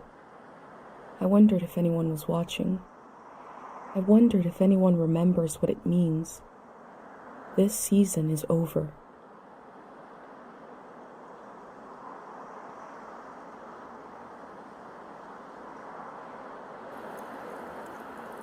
My new friend is sailing home in the morning. I've decided to go with him. I feel so scared and so relieved at the same time. I can't think straight. Before sailing into the unknown, I checked in on my journal, my letter to the future.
blinding light, and a strange pattern disappeared off the surface of the water.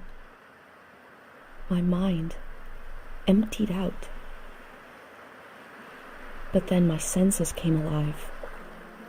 I smelled the ocean air, felt the boat rocking, heard the waves rolling, saw someone else was with me. I detected the world for the first time. I was overwhelmed by its beauty and a feeling of possibility. Then I found this journal and I read carefully through each page. It says, "Here is my home, my mom, my friends." I didn't recognize any of them, and the loss hit me. I became aware of a massive absence. And I realized that if it wasn't for this journal, I wouldn't even know I lost anything at all. These pages are a little bridge between us and the world that just disappeared. And I put them together, so that must be who I am. Someone who left their home to take measure of the world before it changed. Here's a record of the people I met along the way, moments from their lives at the end of this era. I discovered that a group called the Grey Hands planned to remove the haunted quality of the season with a prayer. So they must have prayed for us to forget, to erase some of the world's memory. I hope what I recorded in my journal helps you cut through the fog of amnesia, the same way it helped me remember who I am. I'll continue taking measure of the world, even if I never make it to a palace of art and memory. No matter where you're reading this, I offer you my journal and the lives inside it. If anything in here escapes from the page into the world, let it be one sentence.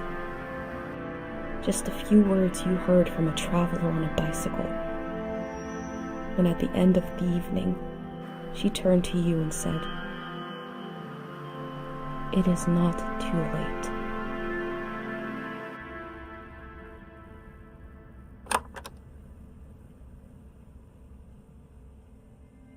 How to leave home. For my daughter. Find a sacred square of earth.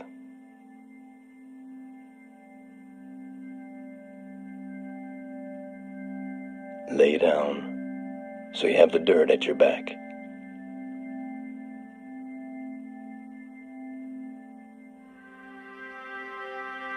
Close your eyes. Close everything. Do you see for yourself? You see for the dead, for the unborn. Do you listen for yourself? You listen for the dead, for the unborn. Your ancestors are in that dirt. All the living and all the dead are holding you up. Now stand. They're still there, aren't they? It's time to move. To entangle yourself everywhere with everyone. So the next time you lay down in the dirt, you will have so much more to tell them.